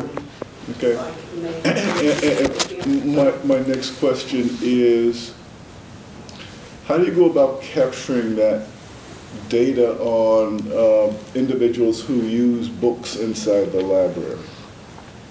So, Yeah, go ahead. So, part of Freedom to Read, which is part of one of the big foundations of public libraries, is we talk about privacy and what we collect in order to understand. We collect very little. We're going to collect some geographic data. We collect the gender data, and we'll know how old you are. But we're not going to do much with that. We're not really going to use that. Typically, when we're trying to get at how to increase circulation, we look at overall trends of use. So, for instance, one of the things that has been super successful for us is we've talked to the board a couple of times about how a standard format, so stuff that you would use as a book, is really used very much in the summertime. And so we want to make sure that when that summer reading is there, we have got as much material in the pipeline for those folks as possible, and that increases our actual usage. In the wintertime, actually, the use of standard materials goes way down. The use of electronic materials goes way up. And so what we want to make sure at that moment is we are prepared, we have enough material in there so that when the need arises that we know is going to come, right, that we're there to meet it. So we tend to be more global in the sense of, if you were thinking in terms of like micro-marketing that you might have heard of or thought about, that is not something that we typically would go down that path of. But that is one of the ways that we're able to use trends using our data in order to make sure that when people want material, we have more of what they want. Does that make sense? Sure. One more question. Sure. What kind of commitments has UG made on the availability of the properties for this new library? Availability? Yeah. Okay. When they say that there's property, that they will make available property for the construction of this, what kind of commitments have they made to say those properties will be available for this concept? No commitment whatsoever. All they said, This is all conceptual. Exactly. This is the lot that, come back with something that you think the library will use. So I guess, how conceptual is it if we know the property is not going to be available? Well, the way they talk as if it was going to be available. Otherwise they wouldn't have said it. Yeah. You know what I mean? Yeah, sure, okay. Yeah. Okay. So I understand, they need to be more specific, or at least Like they, meet with the board. it would be, okay. Yeah. Get them at the board meeting. Huh? Get them at the board meeting. All right. All right, please, budget. Okay. Can we go into the budget, please? Thank you, Mr. Brown. Okay, in front of you is our budget for the 2018-2019 year. Now, board, this is proposed, this is your budget, so hear it from that lens.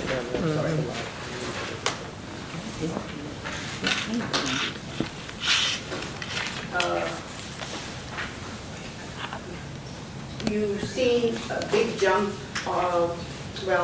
when you go down to data processing, we're 44% less this next year because things have changed. We had to take, things change in the budget, going from data to materials. So we had to change, not POs, what do you call it? The fund. Fund codes, yeah. That's why there's a big change in that. Our equipment came down for the next year. And the reason why we have the professional services was it went way up. That's if the board was okay in the next year, whether we could, after working with UG and finding out if this is the way to go, if we needed the money for an architect. So that was the biggest budget. If you need money for what? An architect. For an architect. Other than that, we would like to propose a 2% living increase. Other than that, everything's basically self-explanatory. Unless you have any questions. So you're taking the materials budget up just a little bit? Materials budget, yes. Is that including all materials or specifically paper materials? She said increase, that's a decrease, isn't it? You're taking it up 17%? No, I'm talking about total budget. Some of that has She to do said with 2% increase. classifications and things. She's talking So about that. some of the streaming stuff and the online, Which we don't want to talk about. they can get classified either way. So for instance, our Cersei bill comes under data processing, I believe, because that is, it's an ongoing process. We've been doing this for like the last 3 years. We review it every year and pieces change, and so roughly it's about equal. The materials budget actually goes up a little bit, and primarily what is being added are streaming things for the digital folks. As you saw in the strategic plan, one of the things that we talked about in becoming a mini research library was increasing our streaming budget. And so there is a bump. It's not one-to-one. There's a little bit of bump for materials, but that's primarily in the streaming budget. And streaming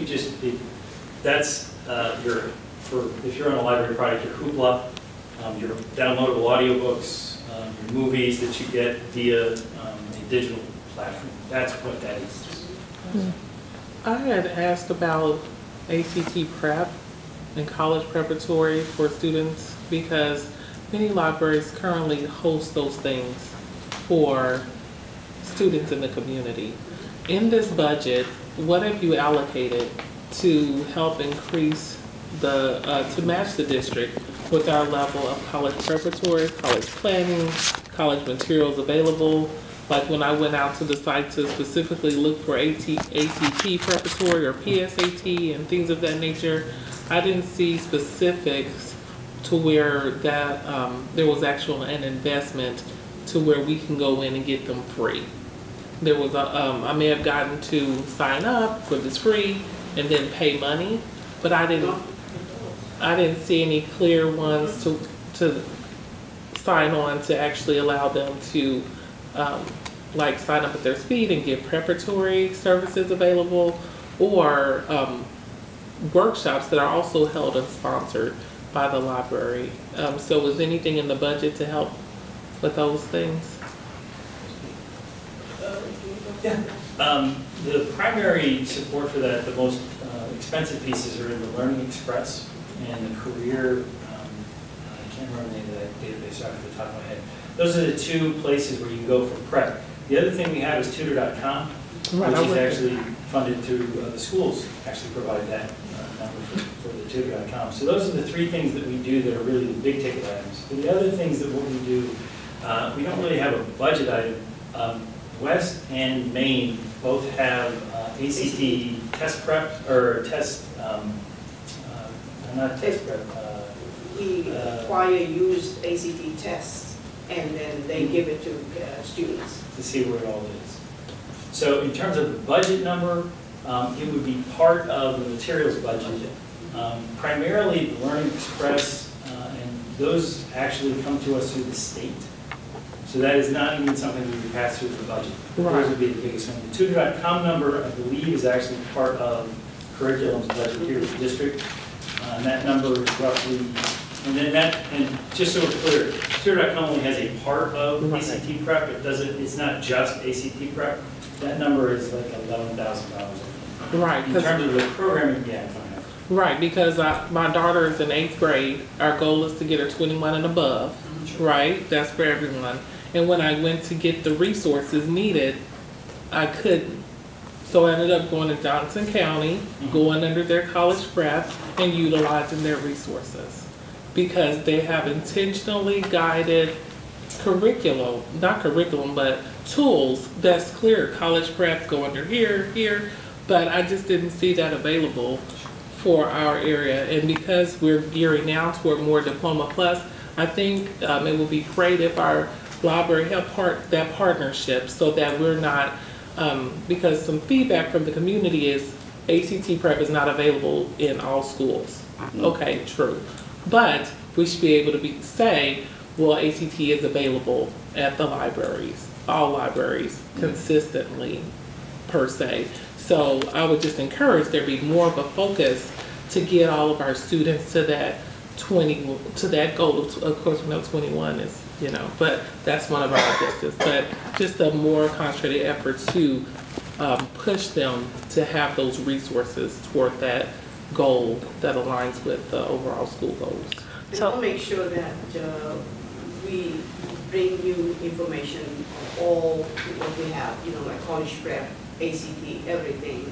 Right, I've seen it, but my recommendation is to put it, name it college prep, put it here so that there's a self-guided, easy to understand. I've been to college, so I already know. However, if I'm trying to guide it with a parent who this is their first generation, they're trying to get there, they would not be able to easily even know. They may not even know what they don't know, if that's helpful. So if their student is in the 8th grade, in my opinion, they should be able to click 8th grade, college prep, what steps need to occur.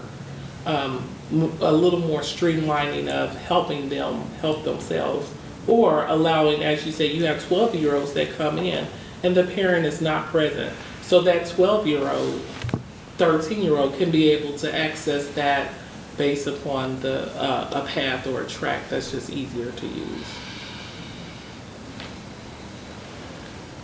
So judging by the tutorial I got on UGTV and your discussion of the pet district and the cost, so that the KCK, because of we own the buildings, blah, blah, blah, blah, pays about twice as much on their taxes than the Turner and the Edwardsville and the Piper people.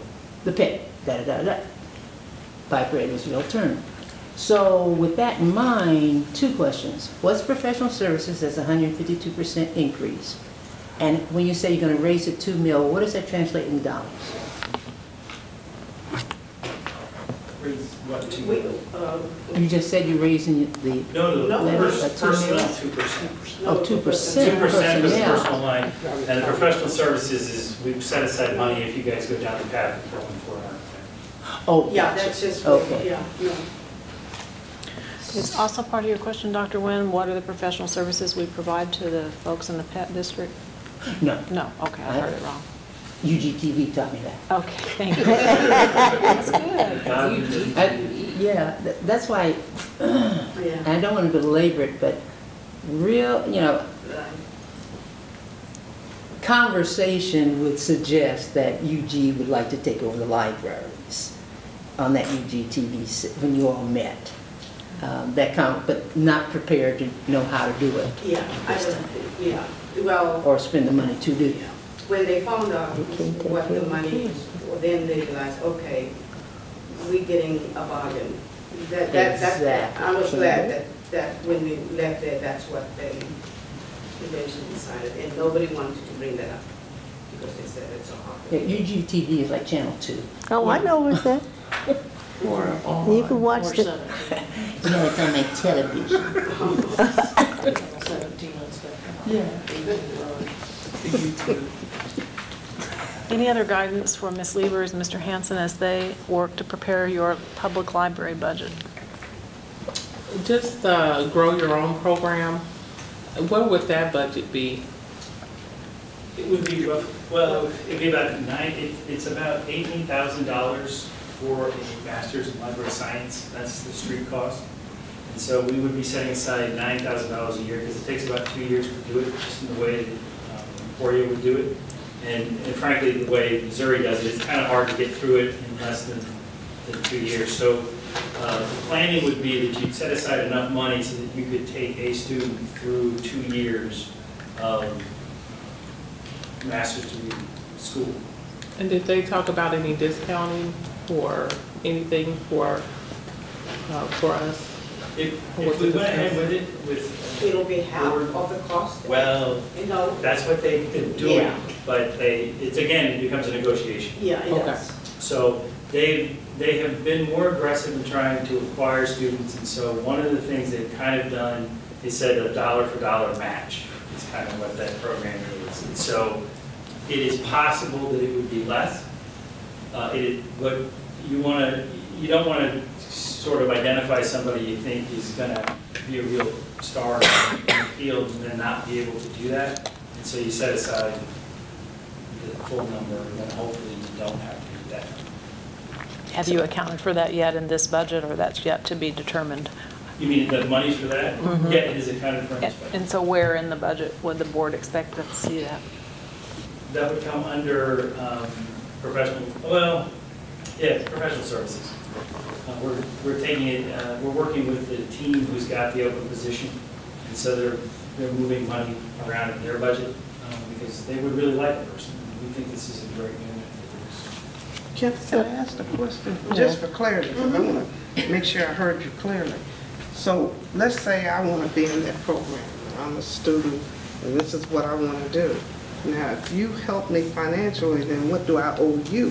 3 years. You have 3 to sign- years? You have to sign something.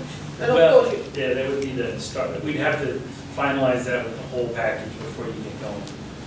You have to have the money in place, but then ultimately you have to, typically it's 3 years. But this is just on the master's level. It's not taking an aide and guiding them up. It's just whatever they are up. So you have to start with bachelor's. It would be great to be able to take somebody through, that's a significant high school, cost. yes. That's a whole nother level of cost. so tell me the grant that you talked about, is that what this is doing?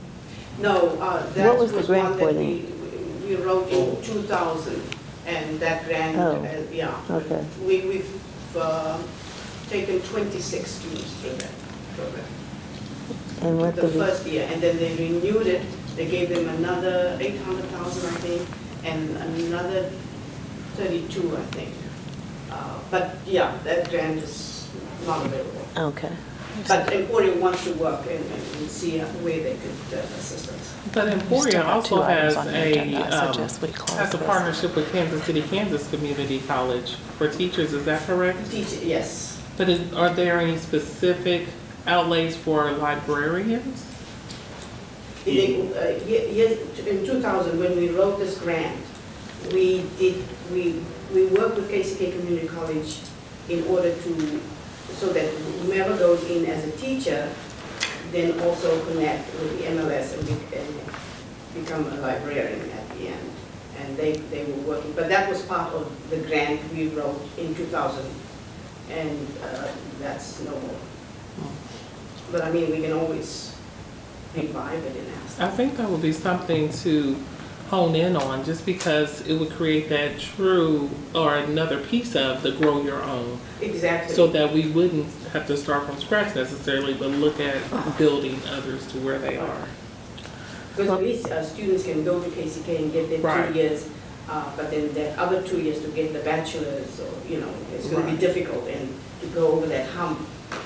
How do we get them just over that to get the master's? Right. Under professional services, is that where your professional development money is? Mm-hmm. Well, Ms. Levers, we appreciate this overview, and we look forward to in the future giving us an update of where this is going. Thank you. Thank you so much.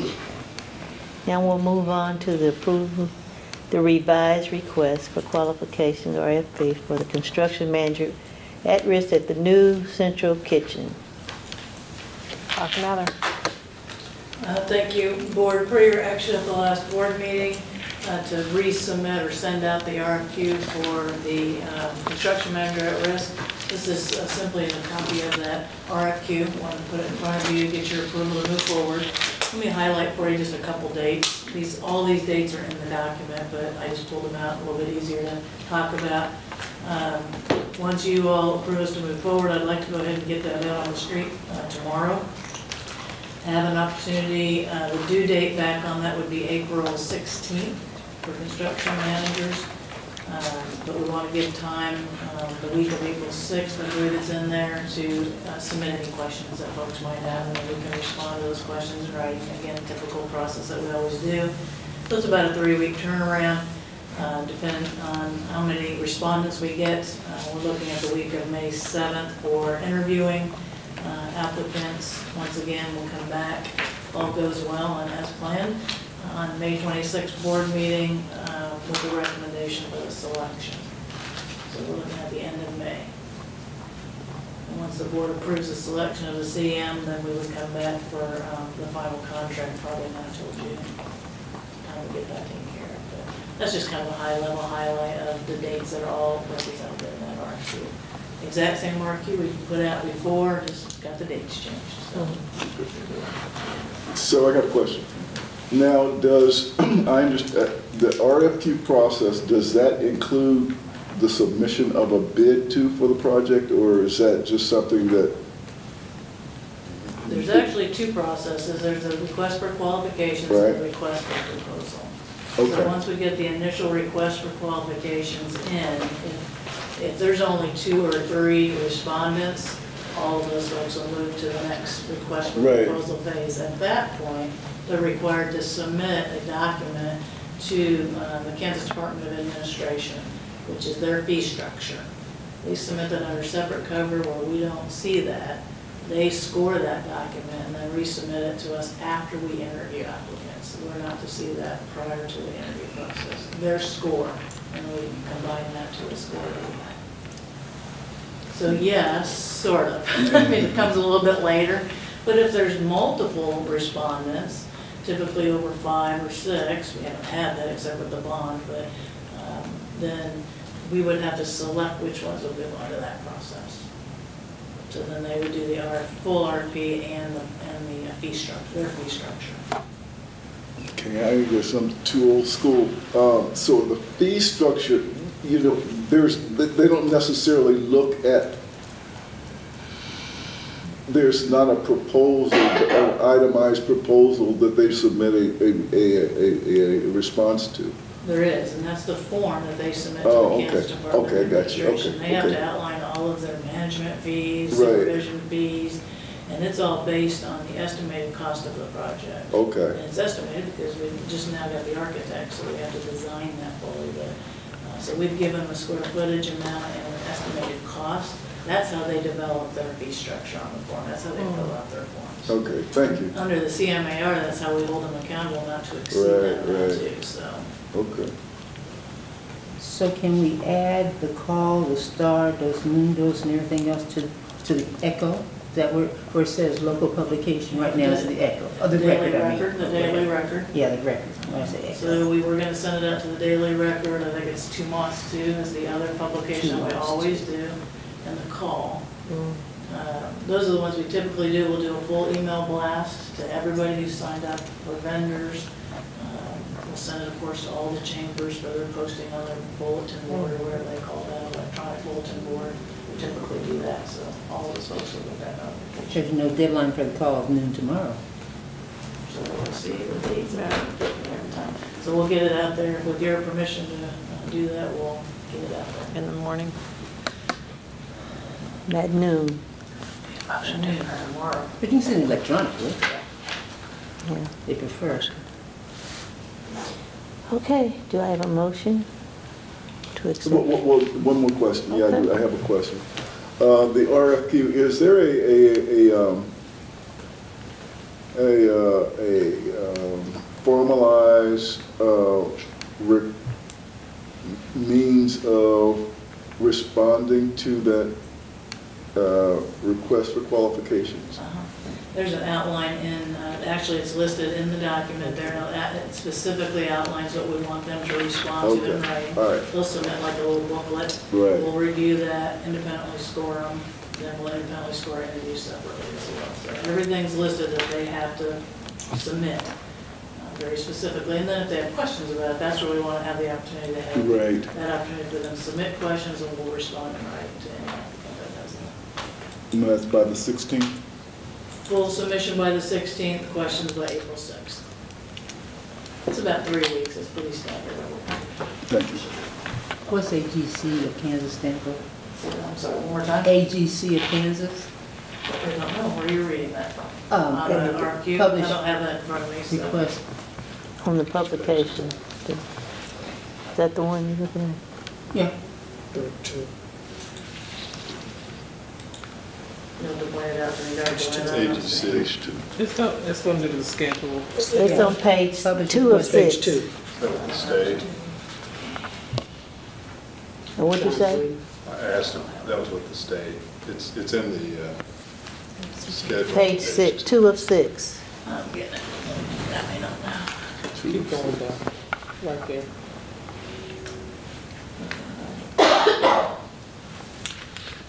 I don't know, I'll have to check on that, not what AGC is. We put it in our local publications and general papers. She'll Google it for you. Yeah, she can make it. You don't have it yet? Right there. All right, okay. She's, Stacy's Googling it. Associated General Contractors. Oh, okay. We knew that.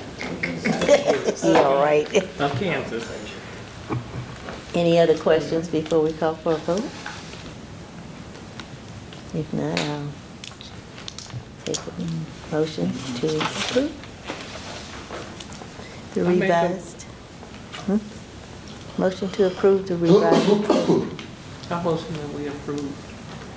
Second. Motion's been made and second. Thank you so much. Any other questions? Hearing none. All those in favor? Aye. Those opposing? Hearing none, so ordered. Thank you so much. Thank you very much for your work, board. I'm now going to turn the next part over to the president and the attorney. So those staff that don't need to be present will excuse ourselves. Thank you for your work. Thank you, Dr. Wilson. You're welcome.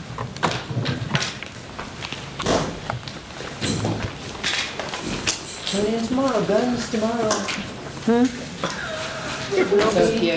What's tomorrow? Our teachers. Are you serious? What'd she say? Chief Smith and Chief Horn will be present. For epidemic. Yes. You gonna have fun, huh? No. Fright City. Frightened scene, Fright City. Fright City. I love to put you there. Serious stuff. That don't even make sense to me. I just, One city recommended Army number army teachers, who never. So they can stand the guy, I guess. That's not that. Before you came in, they had a general central care room and a police was involved. I think it's even more. Really?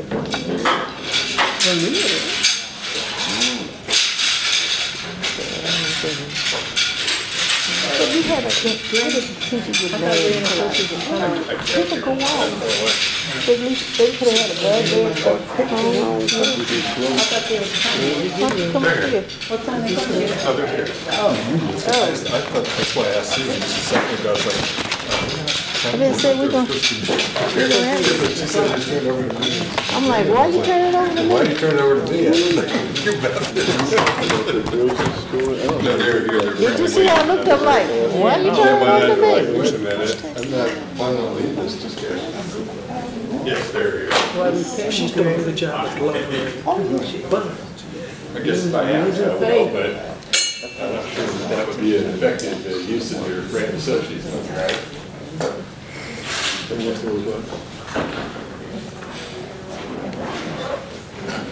that's a good question. I'm just asking. My face left him with the, my face. Turn it over and when I say that, that's all. Oh my God. How you gonna explain that?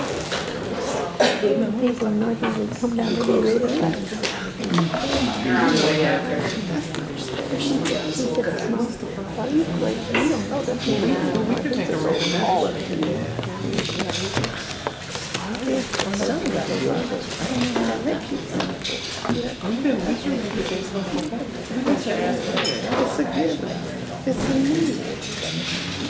They already know what they need to.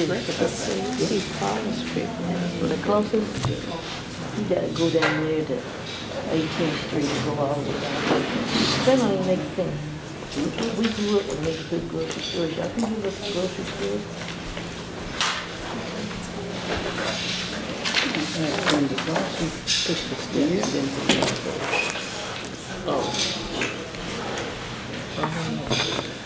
they don't need.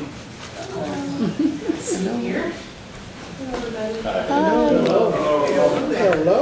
Trying to. We ended at 4:45. You're not going back? Not going back. Ah, too bad. So sad.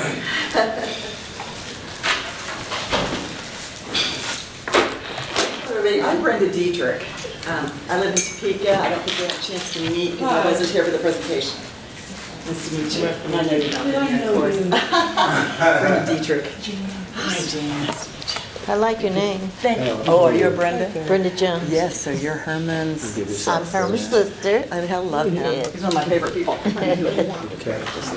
How are you? How are you? I'm Ralph Turan, was superintendent in Grandview till 2 years ago.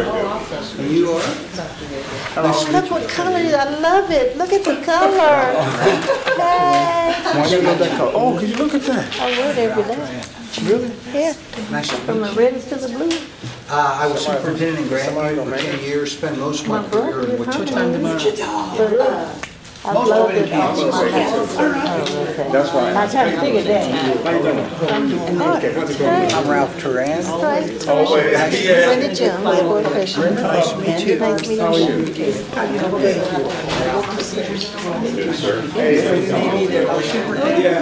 Brenda, I met you somewhere before. Carlene I was a former superintendent in Auburn, Washburn, and Carlene worked for a very long time. But see, I used to parade. Do you do parades? Okay.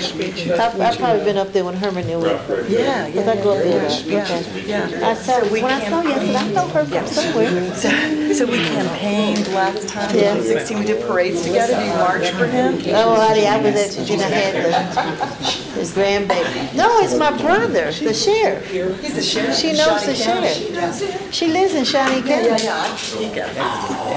Washburn, perfect. You know me. I do know. I get to It's all come. good. I know Carly. Okay. She used to work for me. Full time. Thank you. You gotta let us see. He's bringing it to us.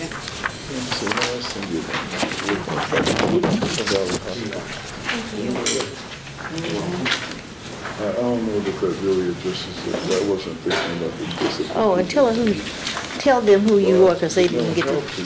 Oh, Hi. hi. I'm Melissa Bedford Pierce. I'm Director of Communications and Marketing. Relationship with, Hi, I'm going to be helping with this search. I live in Topeka. And so we'll be, since Ralph and I spend way too much time talking to people. Okay. He lives in Grandview, Missouri. Oh, okay. Well, So we're the closer people, so. yeah, he's very close to me. I'm down the road in Lisa. So, 27th, Tuesday. Is it? Oh, you're already down there.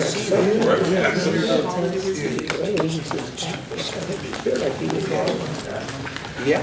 Okay. What's next?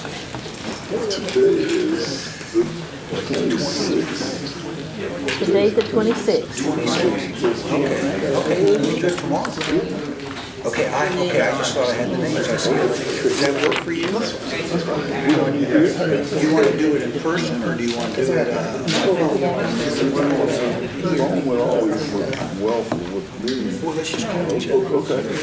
So what's about this time? Yeah. But since they're talking about this time, Is that the interviews Quite a they're bit gonna of do? paper, and we're going to go over can we come the here paper. together? Probably, I would think so. It's all different You can do it by phone. Yeah, but see, my phone, I don't like my phone get to clicking and stuff. But it's up to you. We'll talk about it before we leave. Yeah, absolutely. I like face-to-face stuff. Girl, I'm sick of the phone. Remember, I worked for the phone That's way, that way. for 36 years. You can do all these online. You just. Me and AT&T had a light.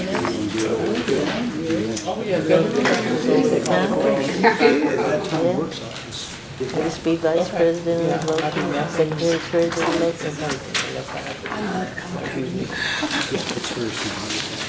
The yellow sheets are 30 quality survey. And this is the district survey. So we are kind of inundating you with paper because this is a paper meeting. These are the things that need to go on the website. You know, it's an online survey. We'll send to you the links. This is one she's got the yellow one with the board members' names. So those who we're sure going to pass thoughts on this. What are you talking for? yeah, that changes Hispanic, change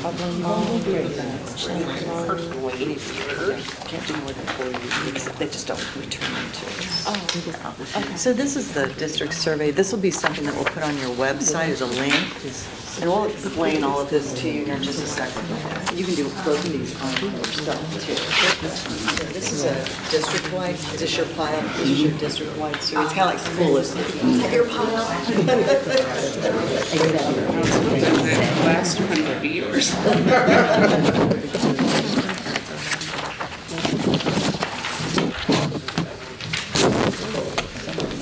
And this is an online survey that the whole district can do. Which board members take it. We'll put on your website. Okay, thank you.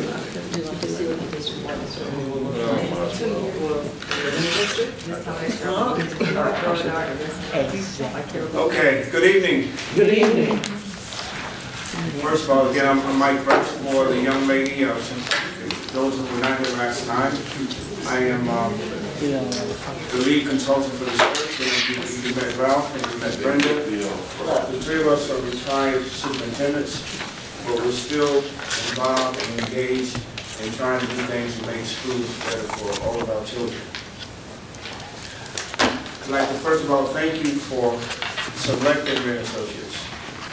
And as I mentioned to you last Saturday, on the 17th, we're going to do our best to bring in good people so you guys can make an informed decision.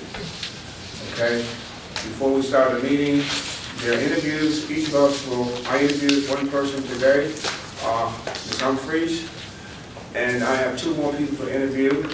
Brenda's got 2, and Ralph's got 2. So we're going to follow the schedule that we have for you guys tomorrow or whatever, and interview you, okay? Just want you to know that the same question will be asked of each of you. We don't deviate from the questions. And the questions are the first round of helping us develop a profile that we're going to talk about. Now we're going to start a meeting. First thing, these are discussion topics that we're going to discuss today. The first thing we need to do is discuss the timeline. That's the green sheet you can have. And I remember Mr. Brown asked a question last Saturday about how long would it take for the process. You remember that, sir? Yes, sir.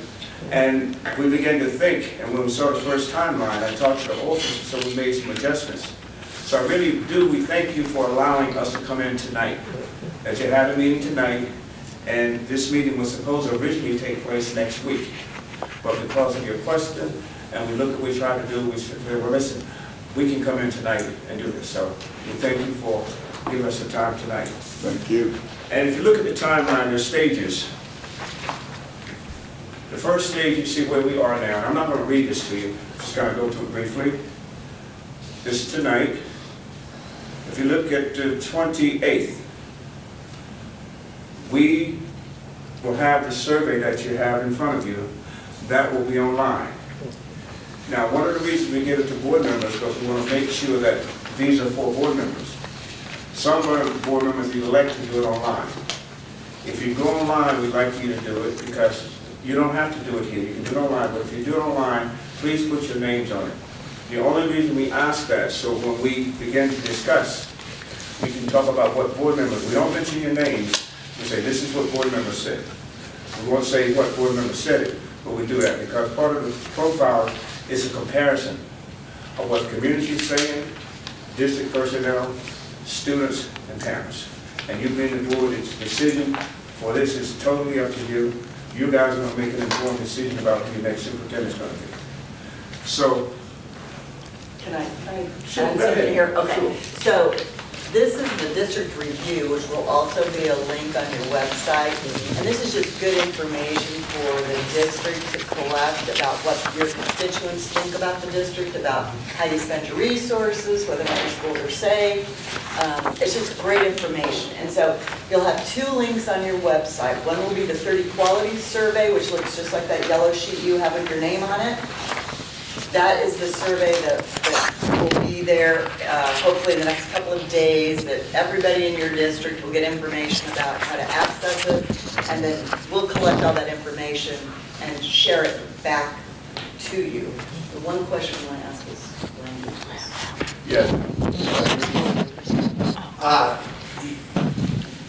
I know that you have a lot of diversity in languages in the district, and most often in diverse districts, there's probably 3-4 primary languages, or maybe many others, and we'll need help in identifying what those are. Now, if we, in terms of constituent meetings and so forth, and where needed, no, your largest population is Hispanic, so Spanish. In meeting situations, I'm Cuban, I'm bilingual. I came as a 9-year-old refugee to Wichita, Kansas, and I'm still fluent. And so I can hold those meetings, so we need to send things out in print. Certainly in Spanish, we know you have Nepalese and Bhutanese refugees among many others, and so we'll need help with that. Okay? And the reason is we can put this survey online in their language. Mm-hmm. So we don't want language to be a barrier to completing the survey. So somebody will just need to tell us. Normally your direct communication would say different languages. We suggest at least 3 or 4 languages. Right, and that kind of varies sometimes. Of course, there's Spanish, English, Chin, Hmong, Burmese, so Nepali. So I would talk with individuals in the district to see which ones bubble to the top, because Like that your ELO changes person often. probably knows that. Yeah, that'd be great. Okay, good. Thank you. So going back to the timeline.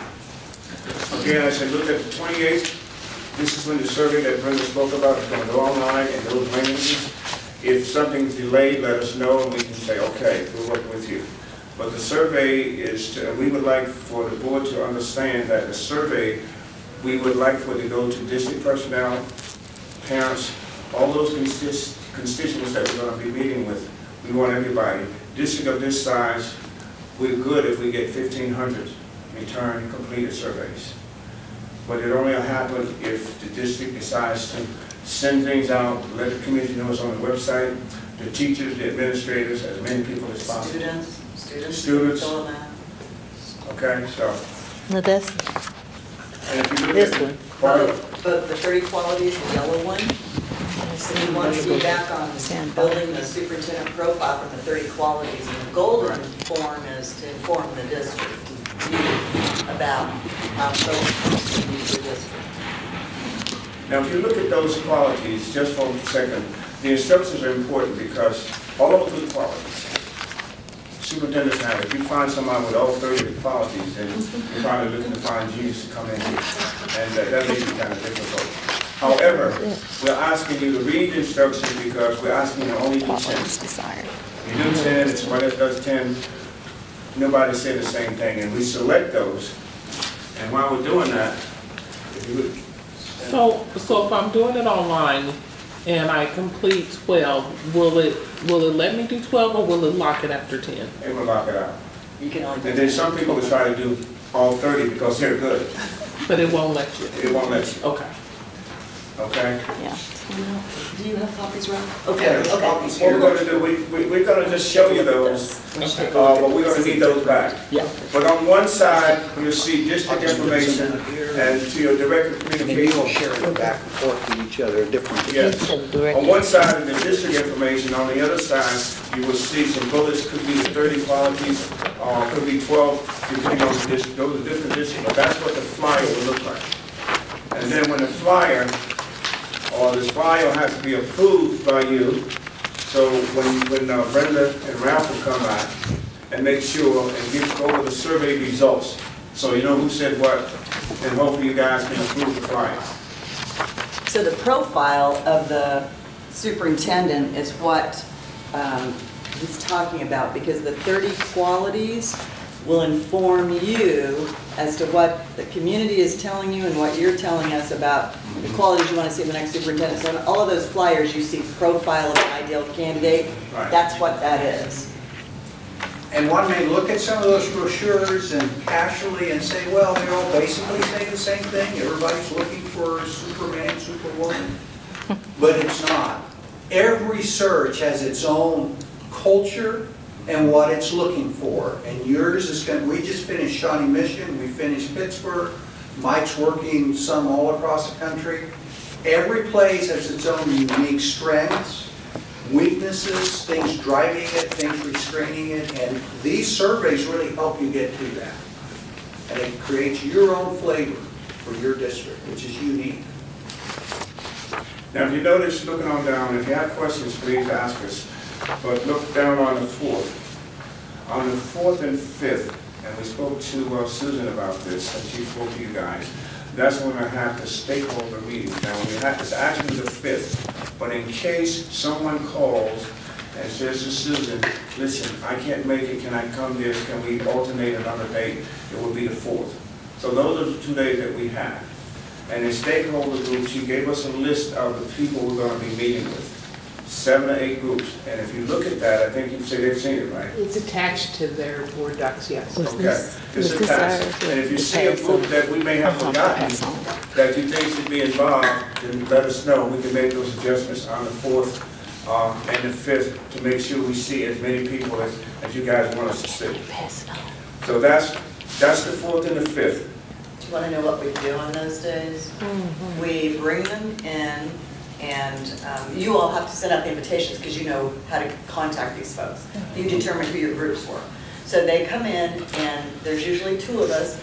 One will take notes, one will facilitate the discussion, and we ask every group the same questions. We ask them about the strengths of the districts, the challenges the next superintendent's going to face, what the ideal candidate is in their perspective, what leadership style they're looking for. We ask them, is there anybody that you know you'd like us to reach out to and ask to apply? So it's just getting feedback from all of these groups about the district. And then we take that information and we usually put it into, again, a form of feedback for you, like these are the top themes that we heard from all the stakeholder groups we met with. This is what we heard from every group. This is what they were telling us about challenges, about strengths, about leadership style and that superintendent. So that, again, it's just giving you more feedback when you go out there to search for that next superintendent. I'm sorry, where did you say we can find the stakeholder groups? It's attached on your board docs. There's two documents. One that was the outline for tonight, and the other document was the constituent groups. But I have a copy. So you created those constituent groups, and you'll need to invite them. You found it? My challenge is I don't know numbers, but I would venture to say the majority of these people identified do not live in the district. And it, in my opinion, kind of skews the wish list. What we want is people who either work or live in the district. And that's what we say, depending on if you have a local YMCA, or if you have an NAACP, Kiwanis, whatever club you have, we want those people to be involved. Now what we can do, that can be modified. If you're the board, if you happen to, this is why we put 2 dates in, if you the board see somebody that we didn't get that you think should be there, we do elected officials, okay, we'll do that. We gave some examples of the kind of groups we see. Right. So, Dr. Wynn, just to ask, are you referring to the list and some of the people who are in some of the groups here? So there are influential people who are involved in the district but maybe actually live somewhere else. Some it's got. I think that's I'm really glad you brought that up because I think those people are really important and they're vested in, but whatever you can do to, and I would share with you because your majority population is Hispanic. And generally, and my last work, I was interim superintendent for Guadalupe schools. And I will share with you that, and I just finished that in the end of November. And this is a really chilling time with DACA and a number of issues going around. And so generally, and I don't like to stereotype, but generally, I'm Hispanic. I worked in large Hispanic population most of my career. Even in good times, sometimes it's hard to get them to participate. I know that's a generalization, just stay with me on it. But people feel, in that group kind of chills some too.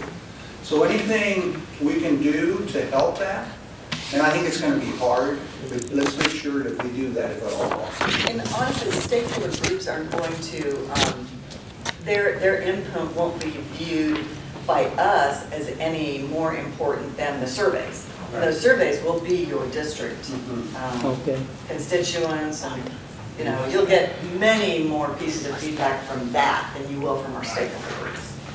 And how do you prove that? How do you prove that?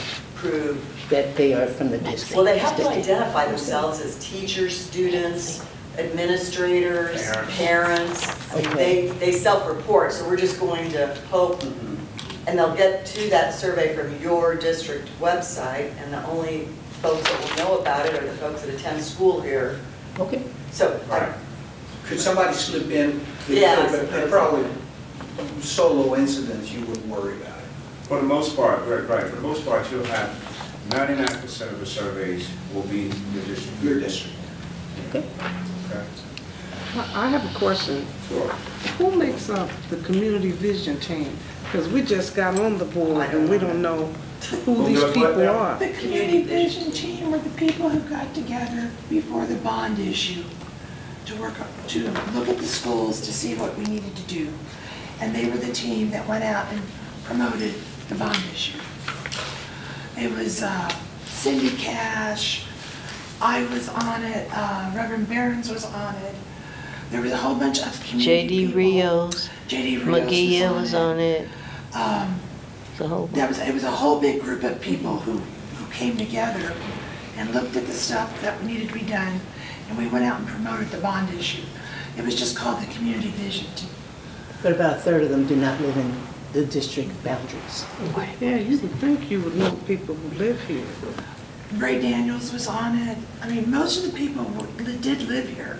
No, they didn't, but you can pull up the list easily and you can identify, so. Yeah, I think it should be mostly people who live here, because we're going to be the ones affected by this. And I would rather hear from people who live here, who are going through it, than people who don't. As I said earlier, what you can do, and this is only for 2 days because we want to have this discussion tonight. If you know of other groups, or we need to try to change the date or something, we can do that. Because there's going to be 2 of us here next week. And sometimes our meeting can go, we've done searches where the meetings are going on simultaneously. Well, I'm doing a group and Ralph is doing a group at the same time. So we can do that. So if you, through Susan, if you know of a group that you may have left out, you have time to do that. And just send it to us, send it to the office, and we'll work that. But, you know, maybe board members through your board president should get information to Susan tomorrow and say, listen, what about this group, what about that group? You want to make sure you cover as many bases as possible, as you mentioned, yes. You want to be comfortable that we have touched every group you want us to touch. Yes. Because this information we're gathering is for you. And it could be that we reach out to a group and 3 people show up. That's That has happened to us. happened. Okay? Wow. But you want to be able to say, we tried, and to cover every base possible. Because this is on a Thursday. Is that correct? It's a Wednesday and a Thursday, yes. April 5th on Thursday. Well, we just see the 5th, that's all. Now, what can happen, again, we have Wednesday afternoon and Thursday all day. So those groups that you may have identified, then through Susan or through your direct communication, get it to our office and we will put them in a time slot. Okay, and we certainly, because again, we want you to be Wednesday satisfied that afternoon and you've Thursday. reached out to as many constituents as possible. I'll let you see it on my laptop. Okay, so if we reach out to, let's say, some of the PTA and they can't come from the 10 to 11, but they can come later in the day, just like They can come, right, if somebody can't, normally the only group that would like to have their meetings separately are the teaching unions. Okay. Other than that, you know, if you can have the parents, PTO, and the ministerial alliance together. Okay. Yeah, if somebody can't make one, and if anybody can't make it, we will be in that evening, Thursday evening, 7:30. Community meeting, yeah. 7:30 to 8:30. Okay. So yes, we can make that happen. Okay? You want to check? I'll get down to the timeline. It's going to be On the 20th, Susan picking up. I will not be back on the 20th, but Brenda and Ralph will come in and go over the surveys. These also the surveys with you. Okay? So it's imperative that you try to follow the timeline as much as possible. This is why when we go through it, if there are adjustments, we need to know because we're going to say to you, you have to vote on the timeline to make sure that everybody is available when we have when the time permits. So April 20th in Kansas, that would be a special board meeting if you don't have a regularly scheduled one on April 20th. Do Right. you? No. So it would have to be a special board meeting? That's a Friday? Yes. Okay. You got that, Susan? Say that again.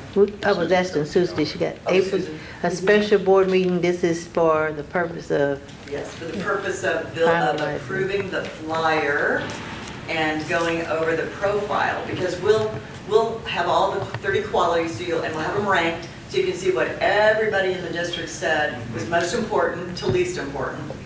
And so that's how we'll build the profile. We'll give you a draft of the flyer, the colored flyer that you see in front of you, and we'll ask you to approve that, and then we'll post it. Because we're going to talk about advertising tonight. So we'll post the opening and the application window will be open. So that's a very important meeting. So a point of clarification. Yes.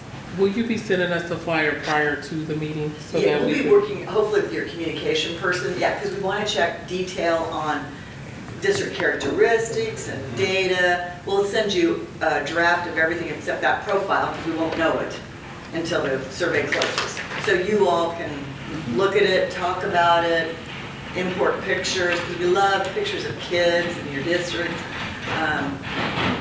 So the design of the flyer, you will handle the design of the flyer. We'd be happy to do it unless you want providing to. you the content. We need you to help us with content. Okay. Right, and those flyers. Is That's important to know. Yes. Does that work for That's you? important to Some know. districts want to do the design. I mean, we won't force that on you, but we're happy to do the design. We usually do the design. We would want to approve the design. Yeah, Most sure, definitely. absolutely. And you work with Kelly in our office Right. to do content, design.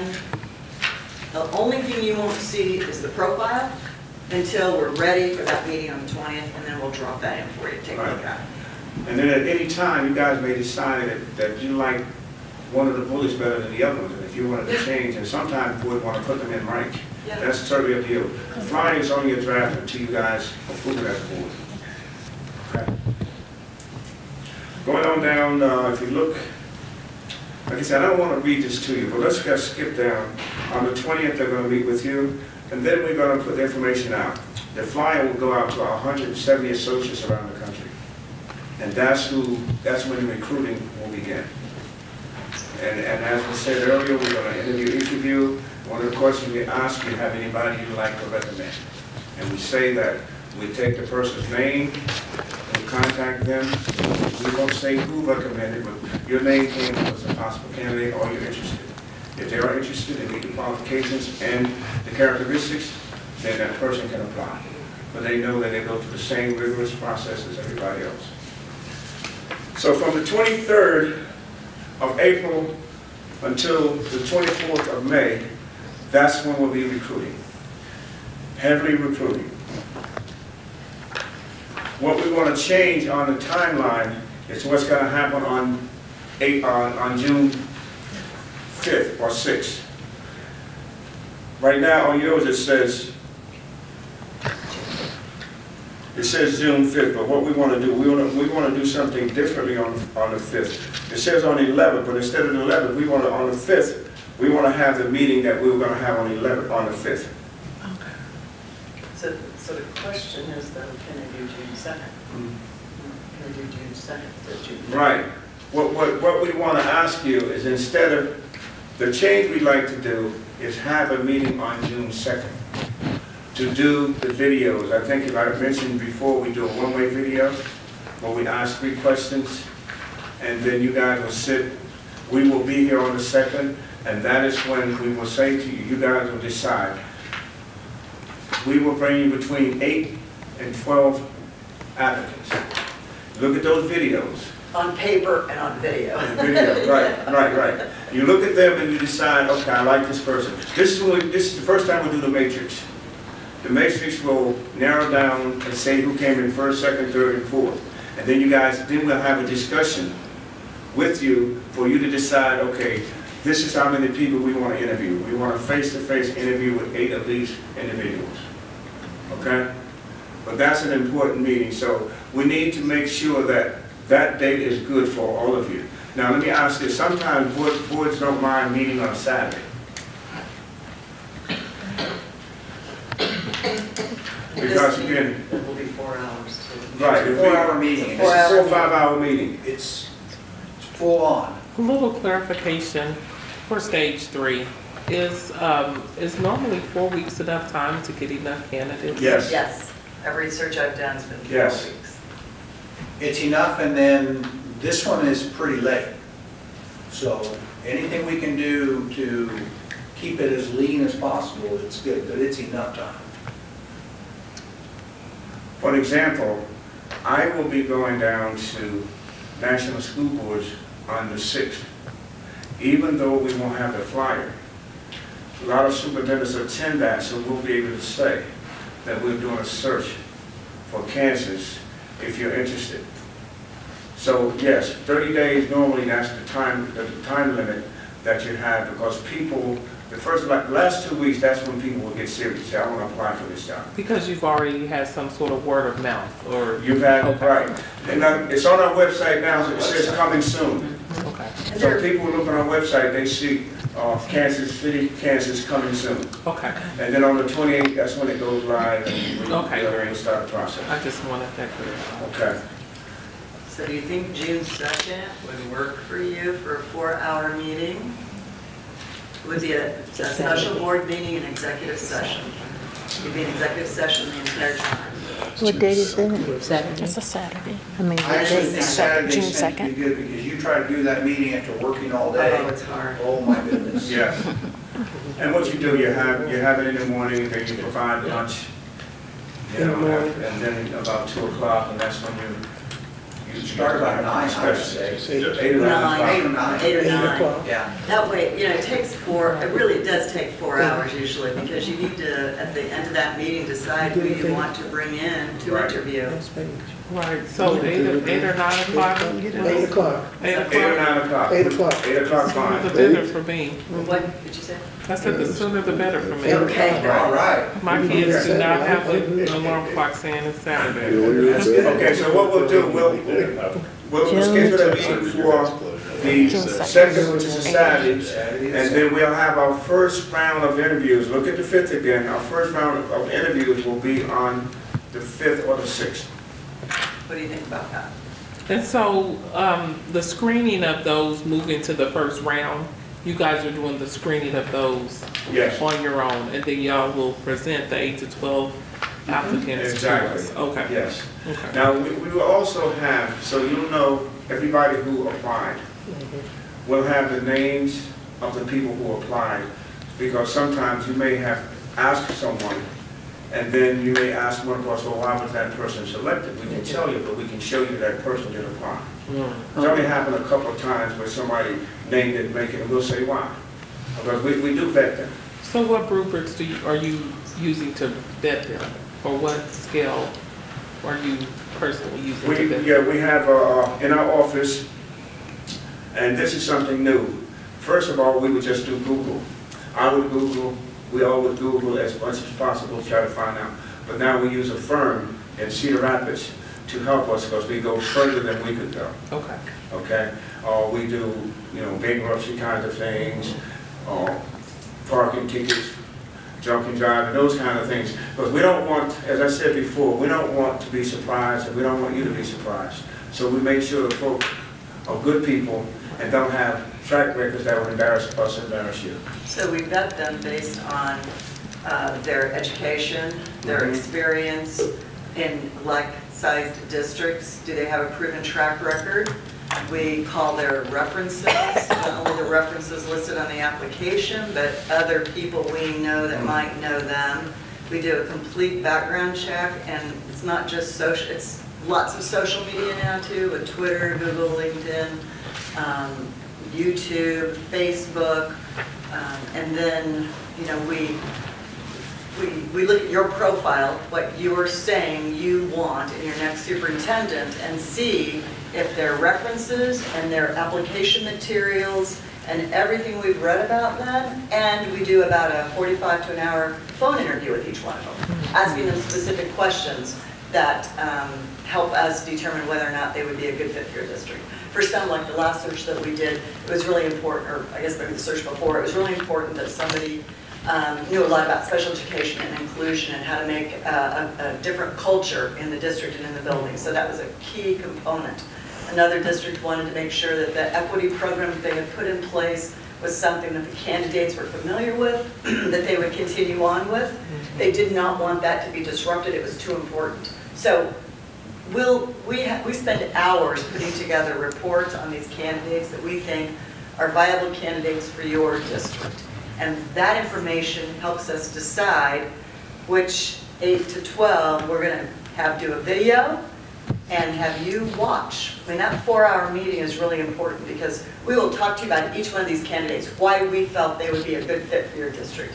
We won't bring you anybody we don't think is a good fit based on what you have told us and your community has told us.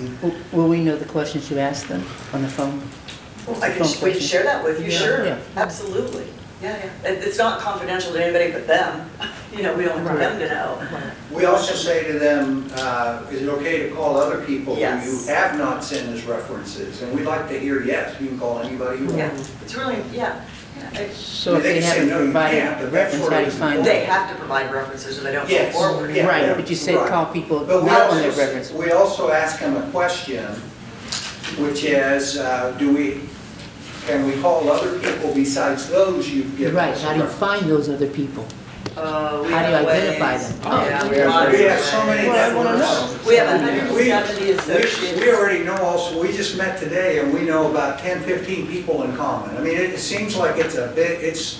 No, you're not asking people you know, you're asking people they know. Right. So how are you identifying Okay, so what those we people? say is, if I was interviewing you over the telephone, I'd say, Dr. Lynn, is it okay with you if I call people that you haven't listed as your references to give me feedback on you? I'm not asking them who. Not who, no. I'm just asking them, can I call other people other than who you list on your reference? Then I go to all these associates, for one thing I know from their application materials, I know people in that district, I know people in that district. So we call people we know that they have intersected with. And that's how, and sometimes that's even better. You know who gives us, this is a personal aside, who gives me the best information? School secretaries and board clerks. You people know everything. Secretaries. That's how. Okay. And that way you can sometimes find information that you might not have found otherwise, either good or bad. So moving along, we're going to meet on this Saturday. You guys, you said 8 or 9, you decide what 8 o'clock time. in the morning. 8 o'clock is fine? Okay. Okay. We'll Coffee? do that. Will we have coffee? And we'll probably be finished by 1 or 2 o'clock. Let's do the 5th is the Okay. Then our next Right, it's the first round of face-to-face interviews will be on the 5th. If you see how the timeline is moving up, we're changing it based on a conversation, and we know that you want to try to have somebody in place by July 1. Okay, so that we're trying to change this as much as possible to make that happen. And then the second You round might need 2 days for that first round of interviews, though. could be 2 days. You might need the 5th and the 6th. Right, depending on the people that you want to interview. In other words, if you say, okay, you saw these 8 to 12 people, you like 8, you don't want to do 4 in one day. Because your interviews will last at least an hour, 15 minutes. And by the way, we can develop the questions for you, or we can work with you to develop the questions, or you can develop your questions yourself. But what we do is ask you, whatever questions you develop, let us see them. So we'll make sure that they're appropriate questions, not that they won't be, but we just have to make sure that we're on the same page with the candidates. But we give the first round of questions, second round of questions, and that's how it works. And we do a matrix. Now we don't necessarily need to come here on the 5th. But you have Brenda, you have Ralph, who's close. A lot of times, board would like for us to come to make sure the process is what it's supposed to be. So you don't need to spend the money for me to fly back out here on the 5th, okay? When we do the final matrix, then all of us will be back here, so we can work that. So the first round, videos on the 2nd, first round of interviews on the 5th and the 6th. Then we look at the following week, that Monday or Tuesday, could be the 11th, to finish the search. 11th to 12th, you finish the search. Instead of the 18th. Instead of the 18th. That's why we want to change this. Instead of going to the 18th, for me? What day? Yeah, we want to change this. Instead of going into the 18th, we'll be finished 11th to 12th.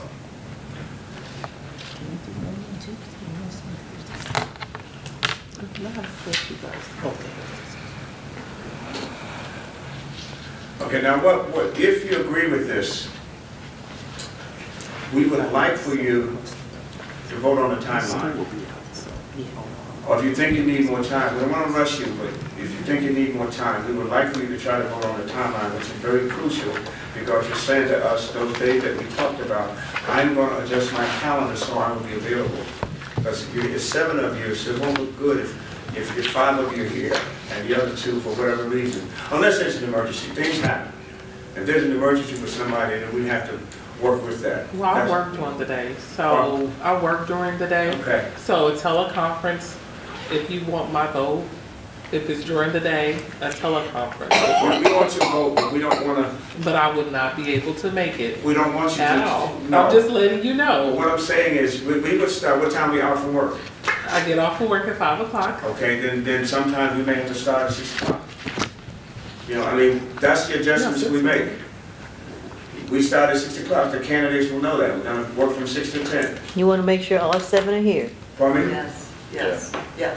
So it's really critical that all 7. Yes, and we understand board members' work, we appreciate that. So we won't meet at 1 o'clock in the afternoon. You know, we say, well, our meetings will start, and it happens a lot, where the meeting won't start until 6 o'clock. You have people get here at 5:30, feed some light dinner, and have the meetings. But yeah, we want everybody to be involved. This is why we can adjust the calendar, so those of you who are working can make it. You can do Saturdays. Oh, you can do Saturday again. Saturdays are fine for interviews. It might be kind of a long day if you do them all on a Saturday. Like we haven't had long days before. Well, you can do, the 2nd is a Saturday, and then the next day is the 9th is a Saturday. You do that, sure. I'm flexible. Has everybody looked at their calendars as far as the 5th and 6th versus the 9th? Yeah. Well, the Saturday, we could start earlier, but the 5th and 6th, I still will be at work until 5. On an average, What if we do that with the when ninth we do instead of meet, the 5th how and long 6th? would you say the night? That's true. How long would the meetings be? Do you mean the interviews? The face-to-face, Right. you do the matrix, and you have about, let's say if you do 4 candidates, it's still gonna be 6 hours. Because you have a 15-minute window usually. It's let's say an hour for each candidate, 15-minute wiggle room, because you don't want you might run over, you don't want candidates bumping into one another. So about an hour 15 for each candidate. And then you do the matrix, the matrix will take, we will score the matrix, but then that's when you discuss the candidates. So it may take 6 hours. Again, if you want to say the 2nd and the 9th, Do that, 2 Saturdays. two Saturdays, You could start at 8 o'clock in the morning and go to 6 o'clock in the evening if you wanted to. I mean, I can do the 2nd, I can't do the 9th. Oh. okay. So is there any way we could do one during the week and one on the weekend? We can, you can do the weekend again. I can't do the weekend. Mrs. Yeager, you can say, Dr. Yeager, I'm sorry, you can say we're gonna start at 6 o'clock on the 5th. Okay? Yeah, I You say can't we're do gonna the go from 9th. 6 o'clock to 10 o'clock. Could we set it at 5:30 instead of 6? Okay. And then work through? Brenda, did you say you had a conflict? I have Kansas Association School Board meeting on the 9th.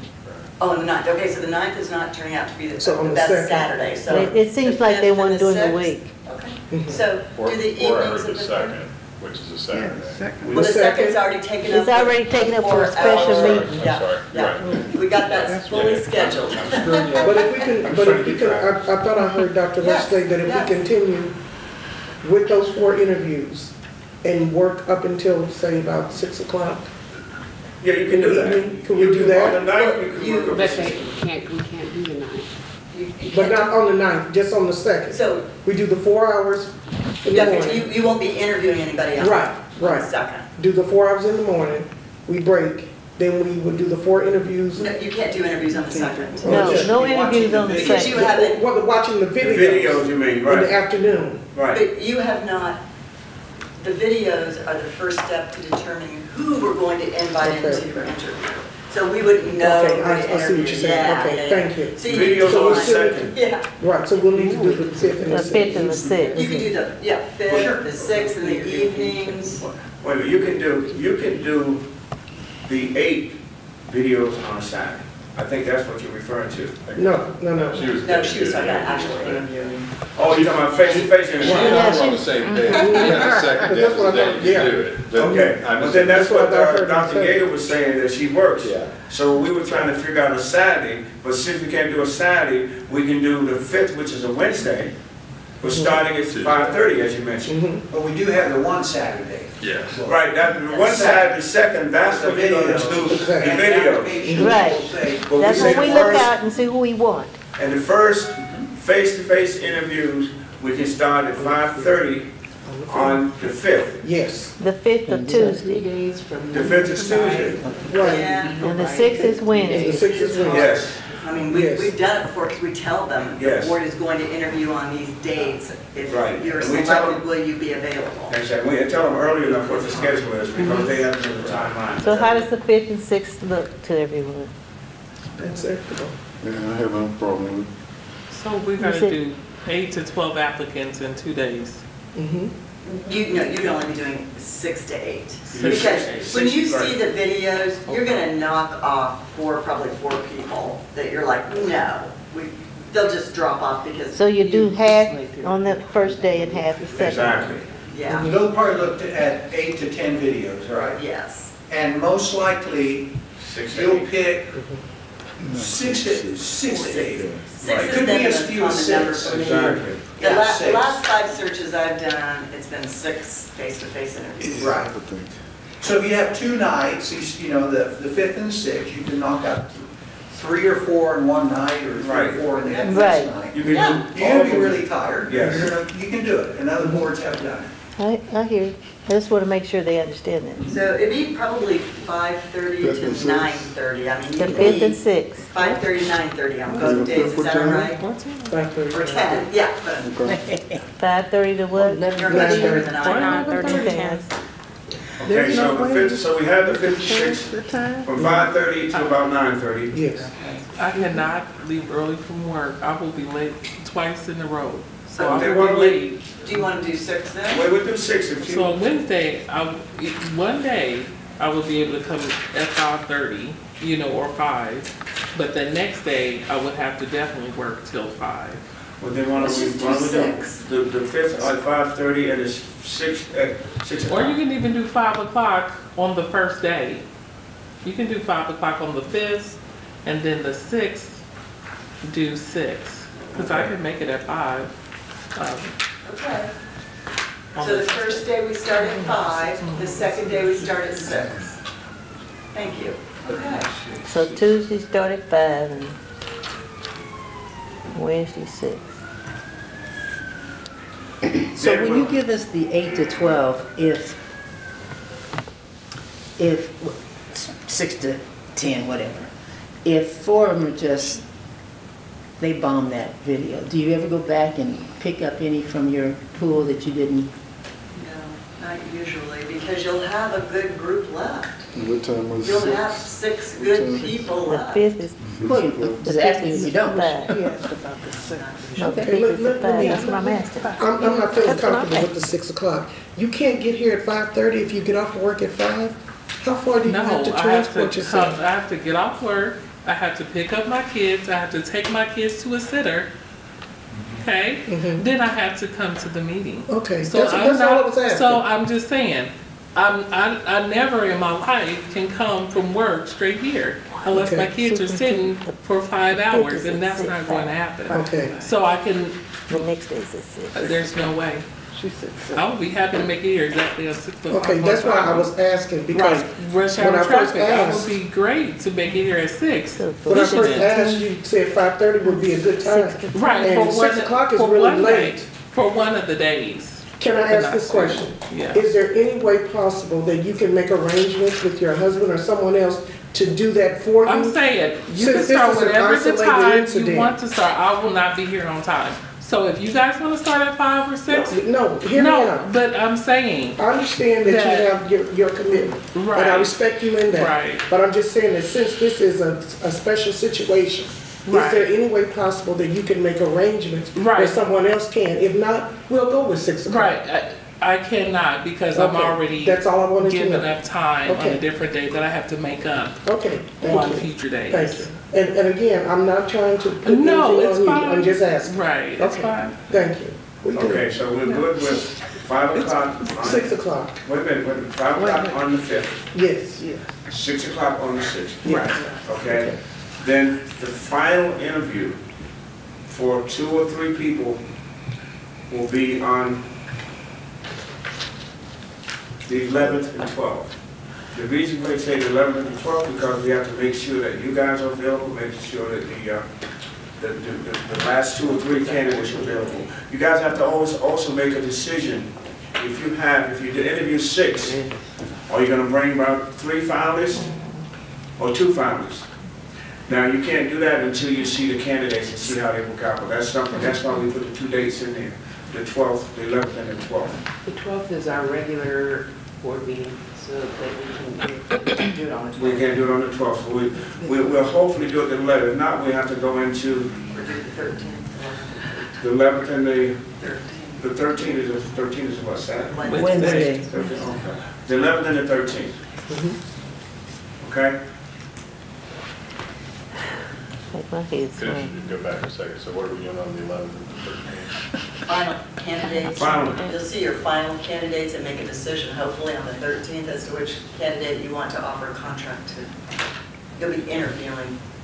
And the closer we get to those dates, we can talk about what you want that day to look like.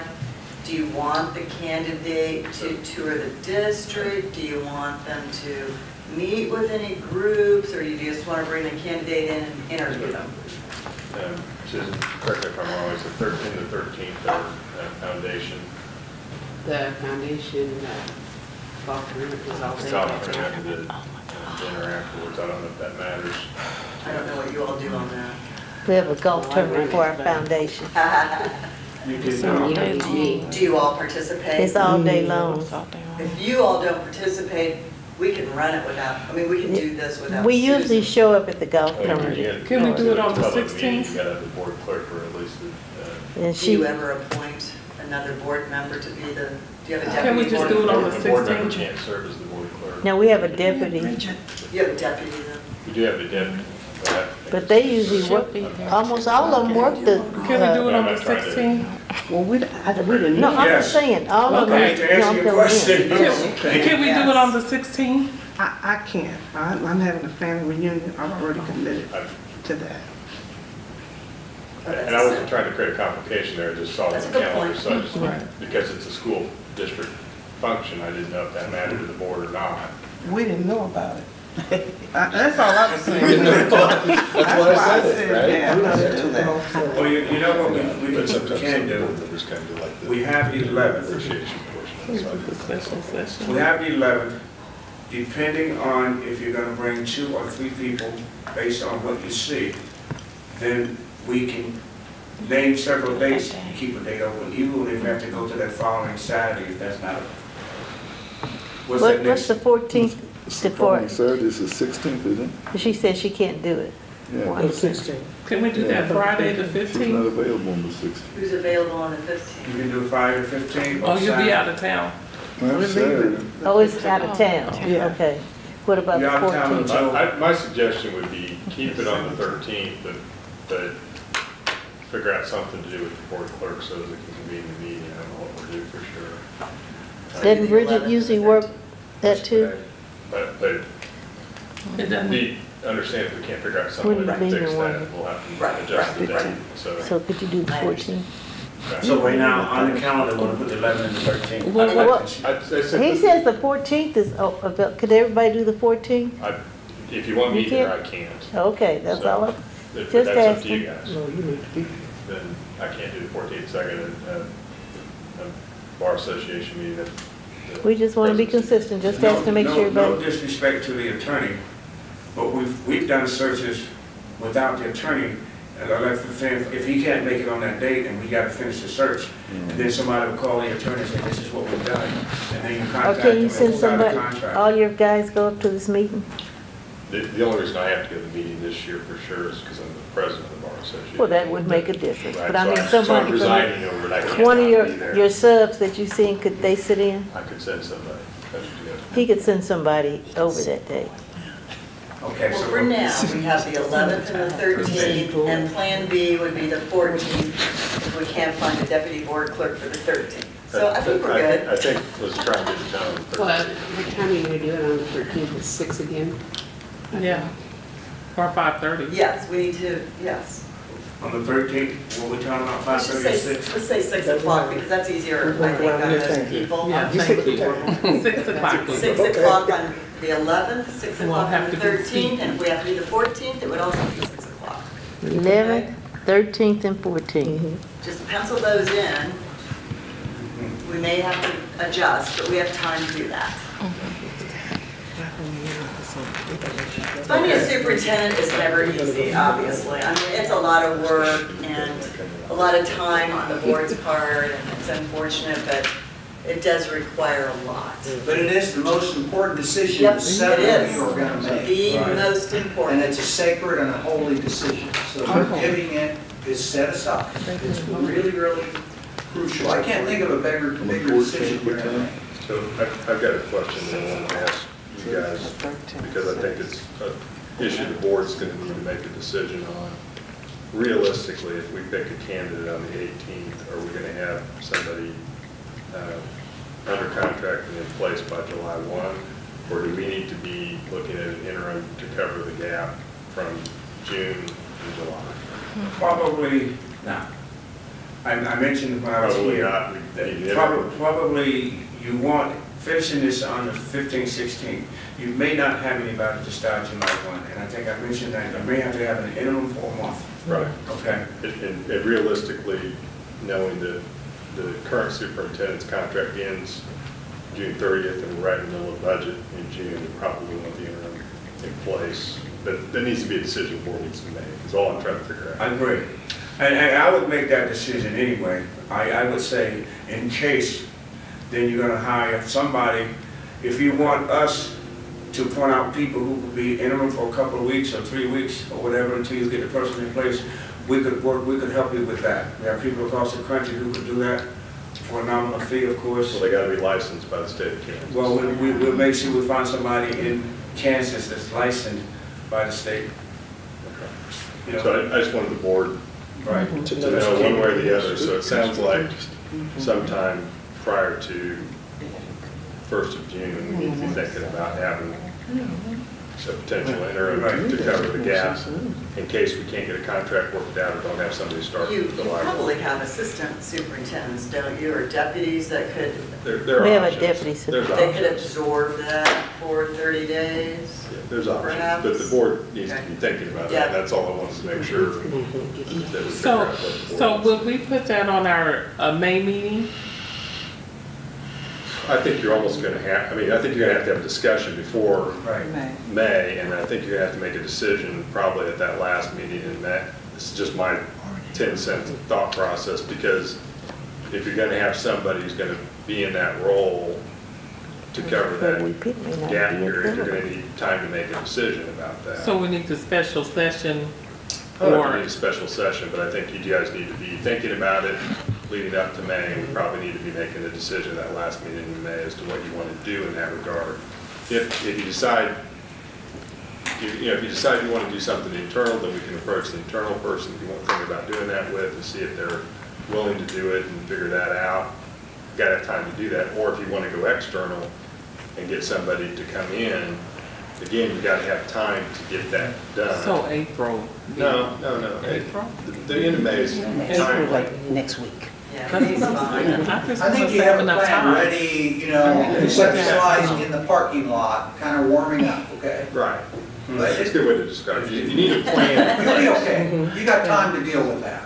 But Can you provide he's us right. those names of We can provide you, outside? yeah, we will provide you with somebody, with several people from Kansas who would like to come in and be your interim if there's a need. For Why a they have to be from short Kansas? period of time. I mean, Why do they have to be from They gotta Kansas? have They need to be Kansas certified license. It's in easier, Kansas. if somebody has to get Kansas license, it may take them a while to do that. But if somebody already has it, then it should be okay. I mean, it doesn't need to be somebody from Kansas, but they have to have a Kansas license. Right. You have a question? Well, I just wondered why, we could probably give some, we should give some consideration to the deputy superintendent. That just seems like it's an easy fix to me.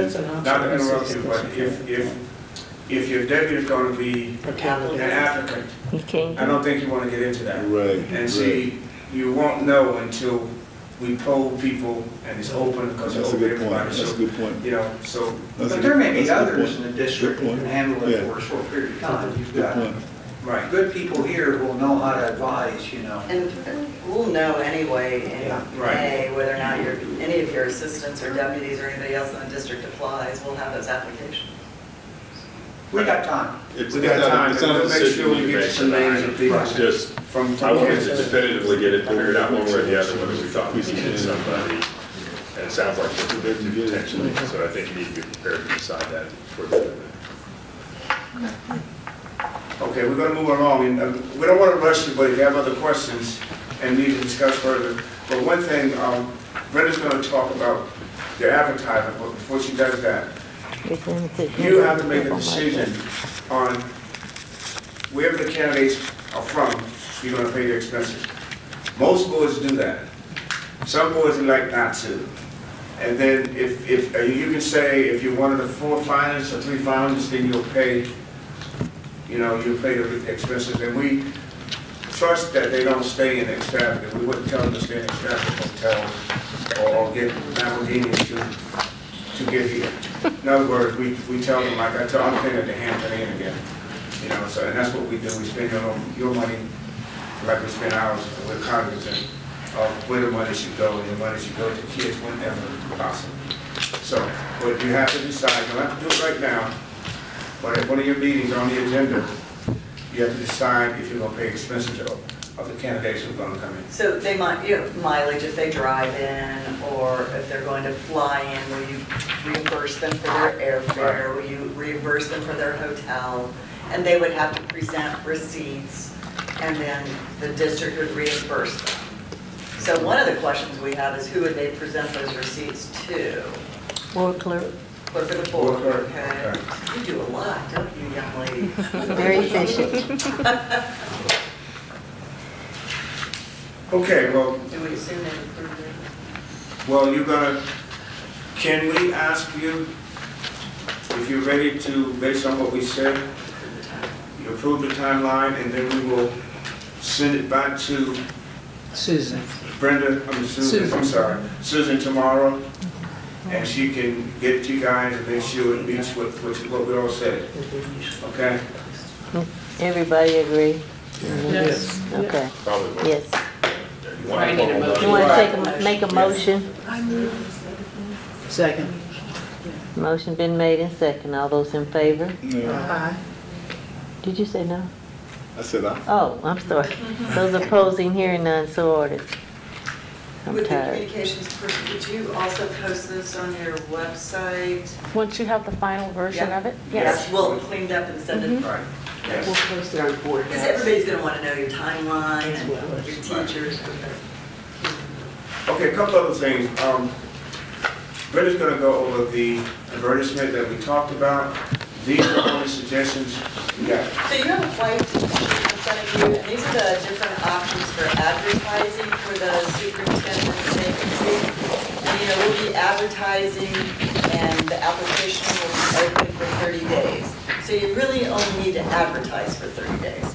So we always recommend AASA, the American Association of School Administrators. Their job bulletin and website is an excellent resource for superintendents all across the United States. They check that when they're looking for the opportunity to maybe change districts. So you only need one for 30 days. So there's $409 job listing would run for 30 days, plus $99 for an additional power post. It wouldn't hurt to do that $99 because they will boost to more diverse communities, veterans who may be interested, and some social media. So for $99, I think it's well worth it. So I would suggest you do that. Education Week is kind of the marketplace for school superintendents looking for jobs. It used to be a newspaper that you would open up and you see all the job applications on the back pages. Now it's the website. So, and it's much cheaper to do that. So the Education Week newspaper website is included in your contract at $395. That's included in our fee. If you want to do any more than that, then it would cost you more with Education Week, but I think that's plenty. I don't recommend that you do anything more with that. Then NASB, the National Alliance of School Black Educators, it's $250 to run that ad for 30 days. I'd highly recommend you do that because you want to reach a diverse group of applicants. The Association of Latino Administrators, Alice, it's the same thing, $150. Now it runs for 6 weeks. We don't get a discount if we just want it for 30. They give you 6 weeks, $150. So we'll go ahead and run that if you agree to that. Next, I'd skip down to the free job listings, which would be executives only website. We're going to need a salary range from you before we can place an ad, and we'll talk about that in a minute. The NASS website is also free. National Association of School Superintendents, it's another opportunity. Of course, our website, Ray and Associates, tons of folks go to our website to look to see what searches are open and what we're working on. I'm amazed how many people use that.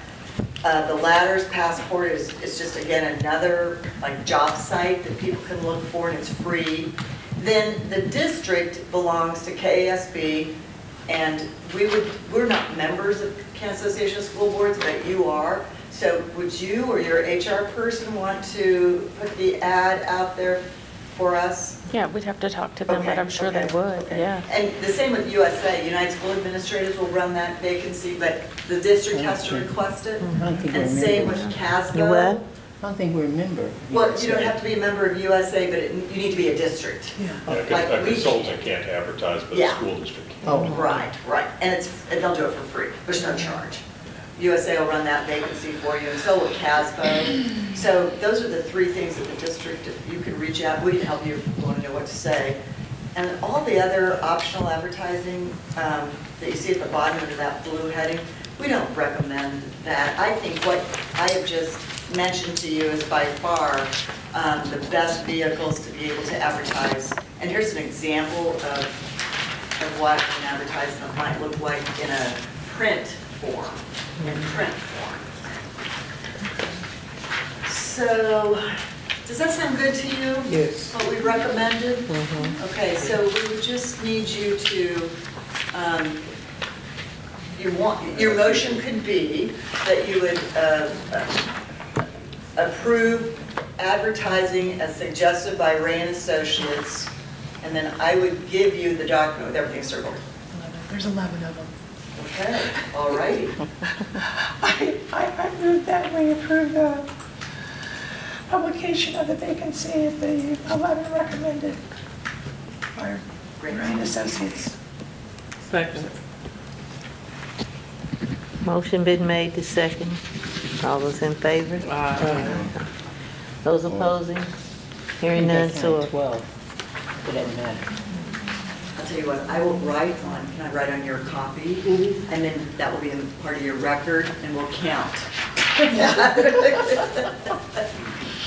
All right. Okay. Did you say 11, excuse me, did you say 11 in your motion? I got 11. If it come up with 12, Just amend it.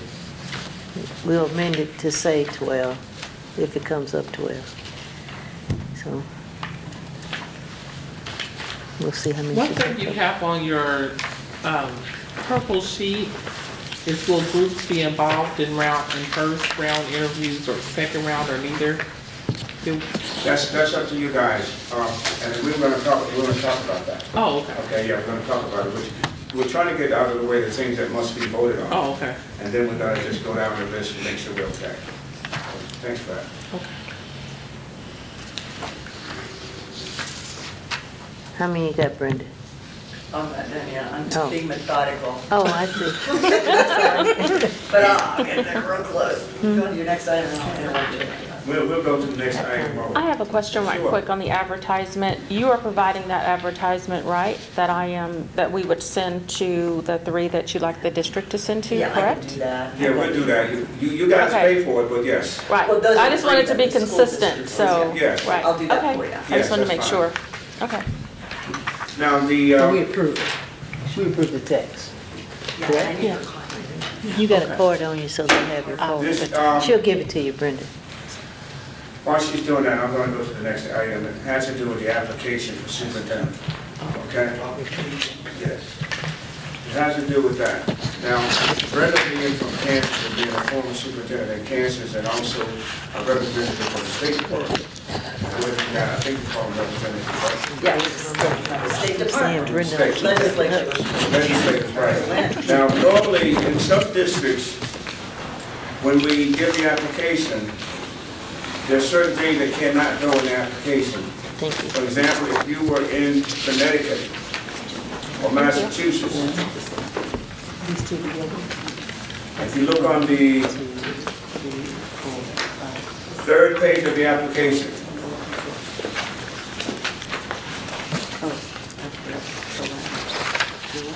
Thank you. She's right. It's 12. if you look on the third page of the application, the very first one, depending on where we are, you can't put that on the application. But in checking with Brenda, who is from here, and the superintendent here, it's okay to put in the application. We have no restrictions in Kansas. You can ask whether or not somebody has a criminal background. Right. Okay, so that's the only difference in the application. And you're not the attorney. You don't disagree, do you, Mr. Attorney? No, you absolutely can ask that question. Okay. This is another item that you must, Madam President, you must approve the online application. And this is what it is. So moved. Second. Motion been made and second to approve the online application for the superintendent of schools. All those in favor? Aye. Those opposing? Hearing none, so ordered. Thank you. Thank you. Now, did you, wait, Yeah, do we need to amend the motion? Because she said 12. You found 12? 12, there are 12. Okay. I counted 11, but okay. We need to amend the previous motion of, I move that we amend the previous motion. wait a minute, what'd you say? Was it, No, You I think think we- I think she said 12 initially. That's what I thought. no, she said 11.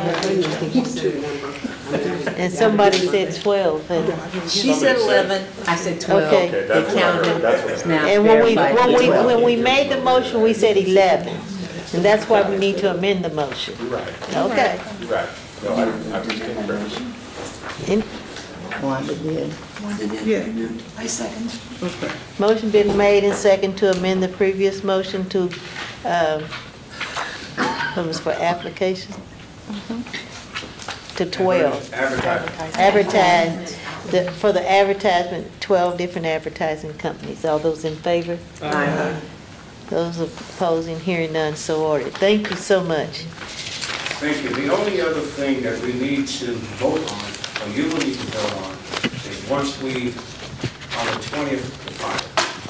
Because the flyer that you're going to receive from us is going to be a draft flyer with the characteristics and district information, as Brenda talked about, photos of kids on one side, and we can work with you on that. And that will hopefully be meeting on the 20th, we can vote on that. Then we'll be fine. Okay? Now, let's just run down these 12 items real quick, make sure we got everything, but this is what we need to cover. We did a timeline, which is fine, and it says if you'd like to have a meeting by Skype, you can do that, but I think you have people locally that you don't have to use Skype, and we prefer not using Skype if we get around it, okay?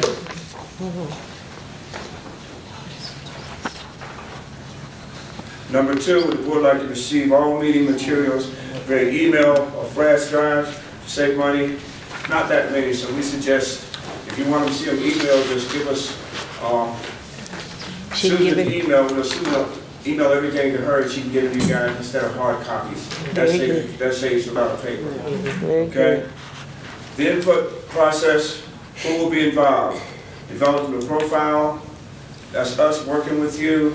The interview process, meaning that sometimes communities decide to have a committee outside of the board.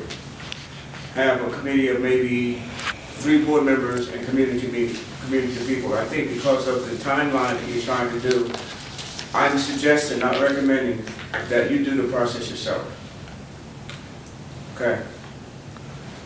Will groups be involved in the first round, second round? We say no to that, but if you think you want groups involved, it's totally up to you. No. Okay, we're okay with that? Our in-house person is Susan, and working with, I'm sorry, what's your name again? Melissa. Melissa and Susan. Mainly Susan first, Melissa second. So they'll be our contact people. The printing of the flyer, we're going to work with Melissa, making sure it's what you guys say you wanted on it. And of course with Susan. And our contact person with the flyer will be Melissa. Is that correct? Yes, is that communication? Okay. We approved the timeline, the online application I made. What languages? Melissa, we can talk about the languages. Let us know. You'll be put you in contact with Kelly. And Susan's got Kelly's number, so we'll make sure that you guys communicate with Kelly. Okay. Advertisement. Yeah, we'll know tomorrow. Advertisement and ads, that's okay, that's fine. Board of state requirements for the position. No, I think if so, we have your attorney. If he has a problem. There are, I mean, you got to have Kansas license. Right, that's the typical candidate. The typical stuff, right? Eligible to be licensed in the state of Kansas. Right. That's fine. Right. And there are some requirements, but. The person we contact with our reimbursement payments, who is that person? Susan. Okay, Susan, that's fine. Now we need to discuss salary and benefits. We suggest that a salary should go on the application. If not the salary first, it's got to be a range. We don't really like ranges, but you got to have something to attract people. And that's why if you take out the blue sheet that we passed around, these are current salaries. So when you look at 2018-19, now it does not mean you have to pay your people or advertise at this rate, but you gotta be close to what people are making in similar sized districts, similar sized demographics.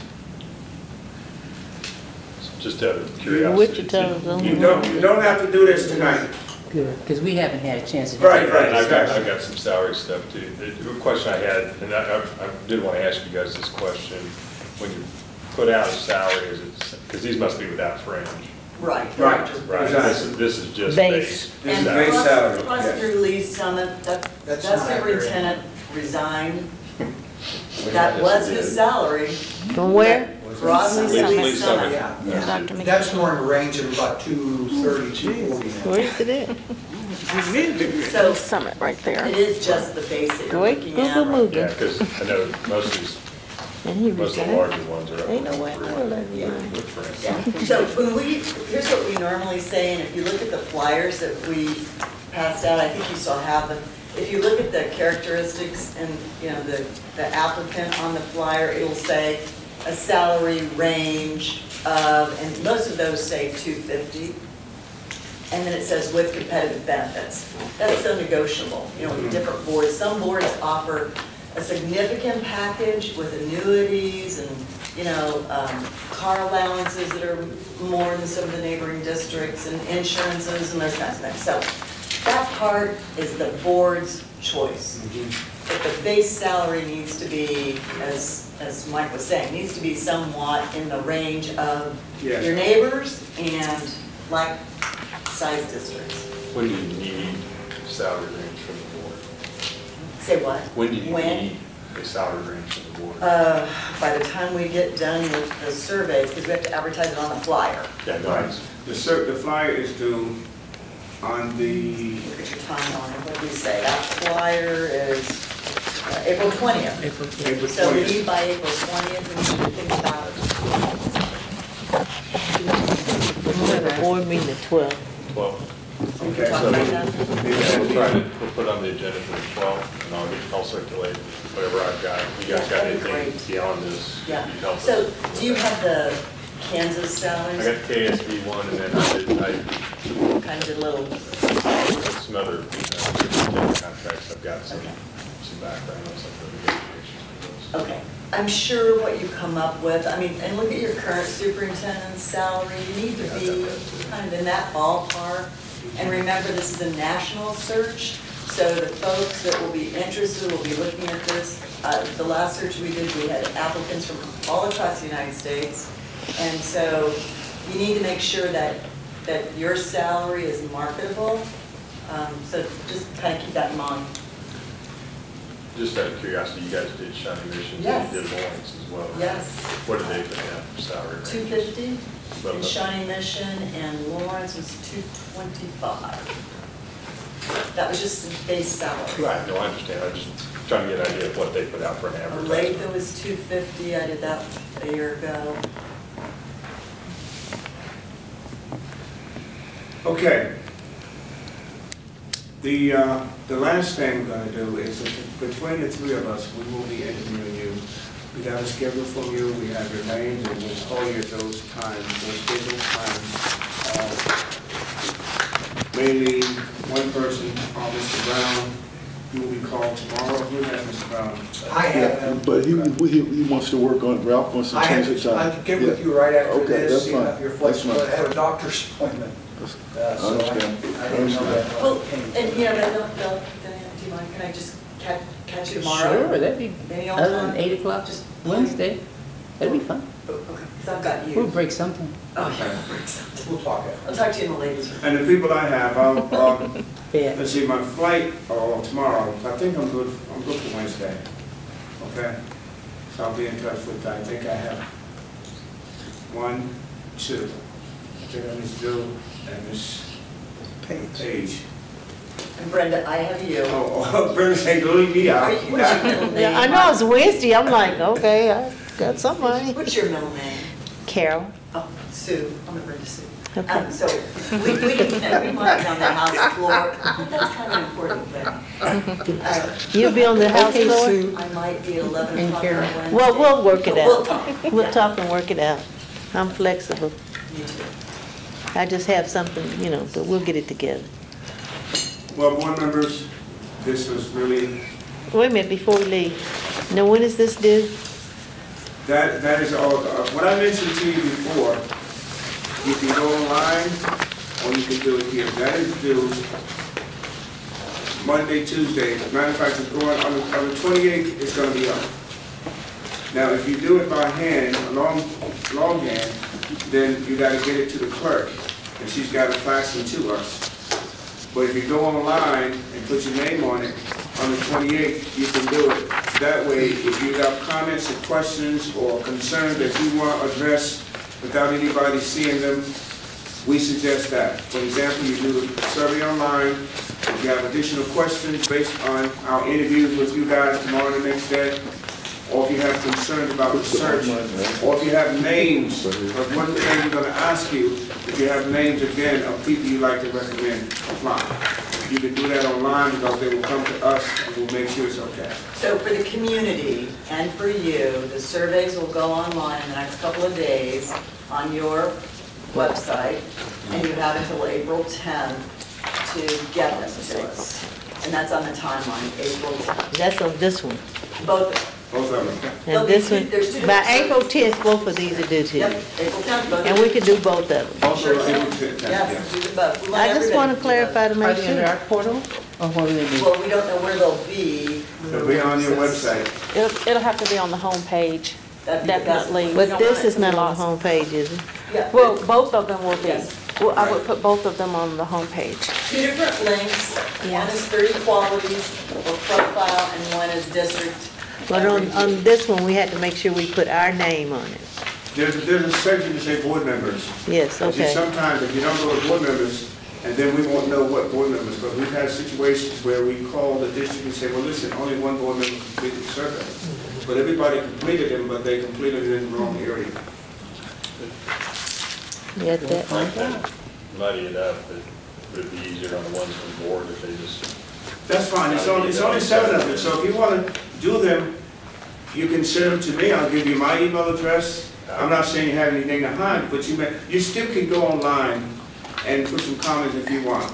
But if you want to do that and get it. Now, what'd you say, sent- Greg? If you want to just fill that out and email it to him, you don't have to get online and do any of that stuff. You can Whatever just- is Yeah, but- easier for You can just you. fill it out, Or Susan can fax it to Susan can them. fax it to him or email it to him, wherever you want. Yeah. But if you want to get We know online, Stacy will do hers online for sure. That's right. So if anybody wants it, I'll give you a card, I'll give you the card, and you send them, instead of sending them to me, send them to Ray and Associates.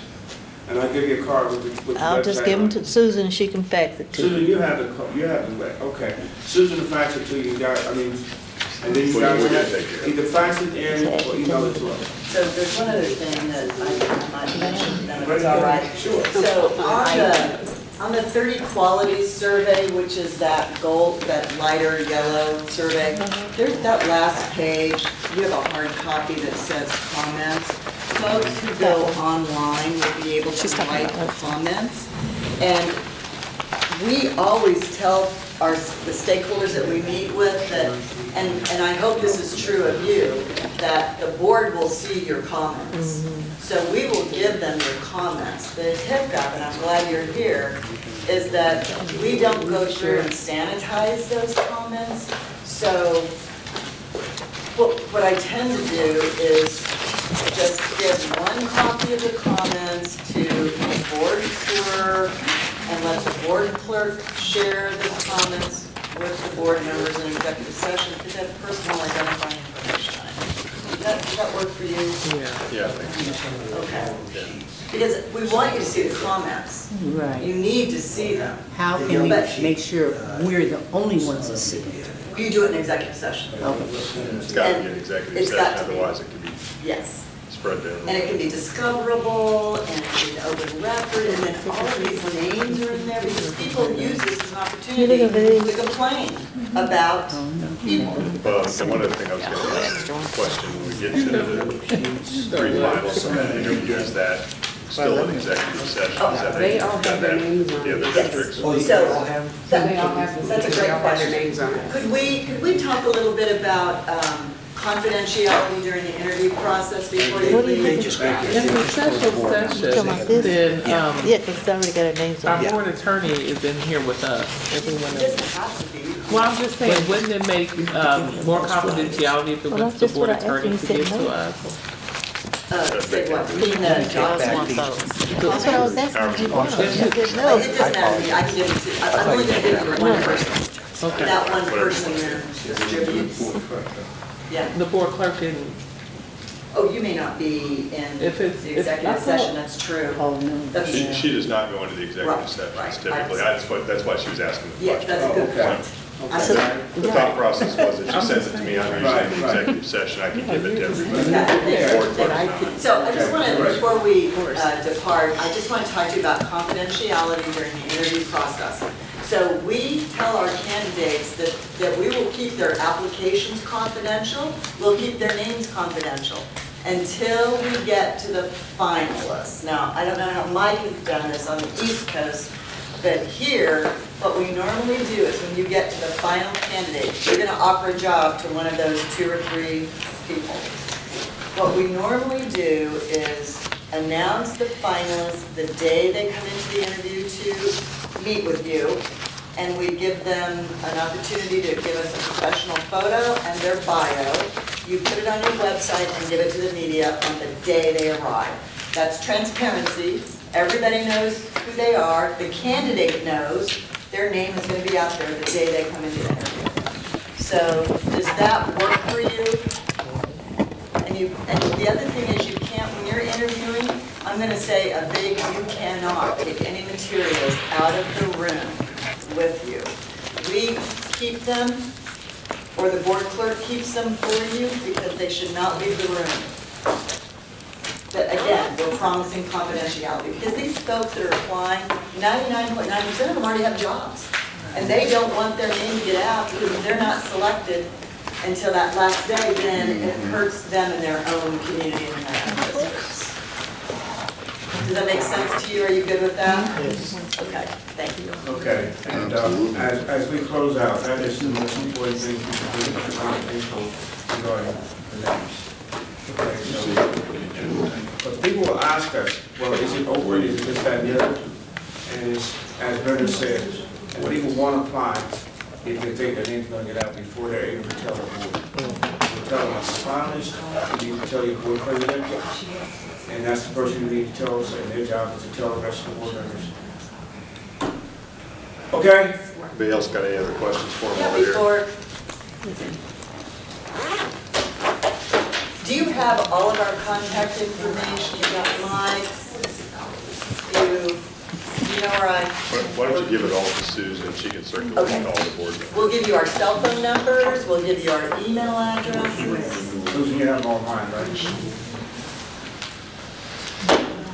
What I'm going to say in closing, I rooted for Kansas. Oh, yeah. Wait, what was that? You better back in. K-State or Kansas University? I rooted for both, actually, but last night's game, oh man, Right, that was. don't care too much for Duke, even though I'm from North Carolina. So I rooted for Kansas, and not because I was coming here. I've been rooting for Kansas for a long time. I see some purple in here. Yeah, K-State. We had K-State, Yes. which was great. I know, yes. Frankly, we had Texas Tech, I think Big 12, right? With those schools, and Wichita State had a hard time early on, but there's always next year.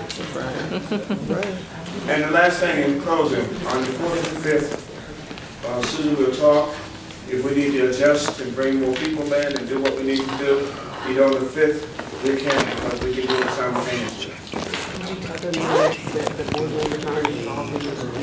No, thank you. What? We would rather board members not attend the stakeholder forums because we want people ready to talk freely. And if you're a board president or board member, they may say something that may rub you the wrong way.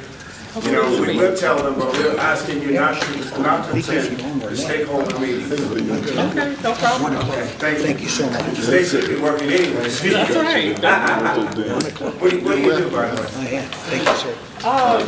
I contracted with H&R Block for 100 days during tax season to make sure that any issues or problems or concerns from associates get addressed and handled. And I have a team of 7 that I issue cases to resolve quickly and at a fast pace, so they will get all their issues handled before the end of the tax season. That's nice. The 27th. Then I transition to training.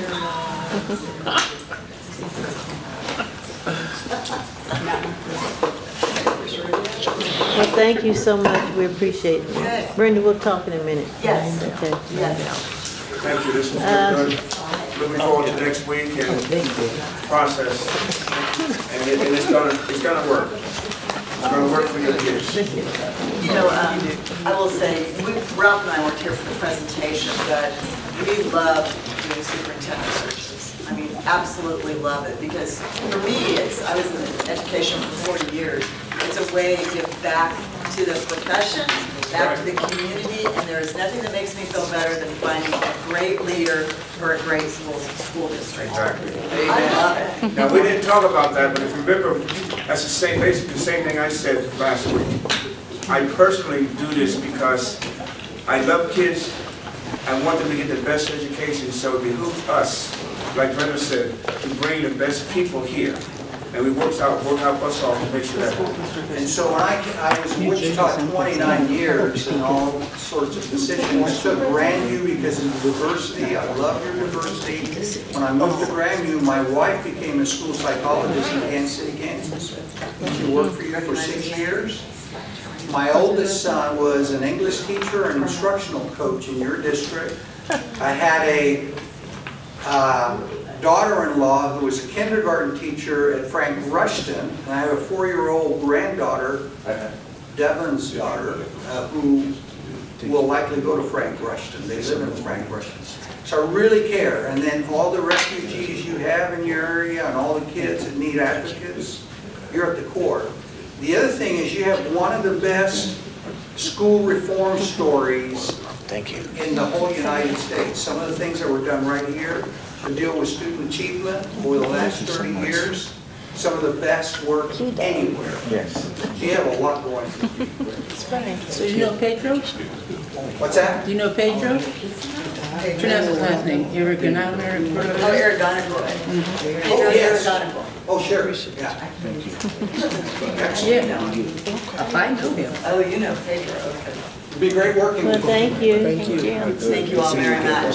Thank you. And you're in the Wattsburg area? I am. Oh, wow. Yeah, my uncle for the school board, but that, you know, follow.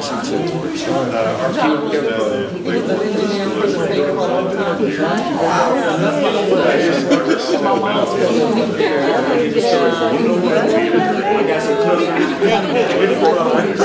Oh, yeah. I saw their reruns so and they did they redo it? Yes. Forrest Whitaker, I think, they redid it. I've seen it. Rod Sterling, I saw the black and white, yes. You're talking about this track. Thank you. No, All right, good night, all. I'm getting ready to, on the next item on the agenda is upcoming events, and I'm sure if you all look at it, you know what's coming up. So at this time, I'll take a motion to adjourn. So moved. Motion's been made and seconded to adjourn. So ordered. Thank you.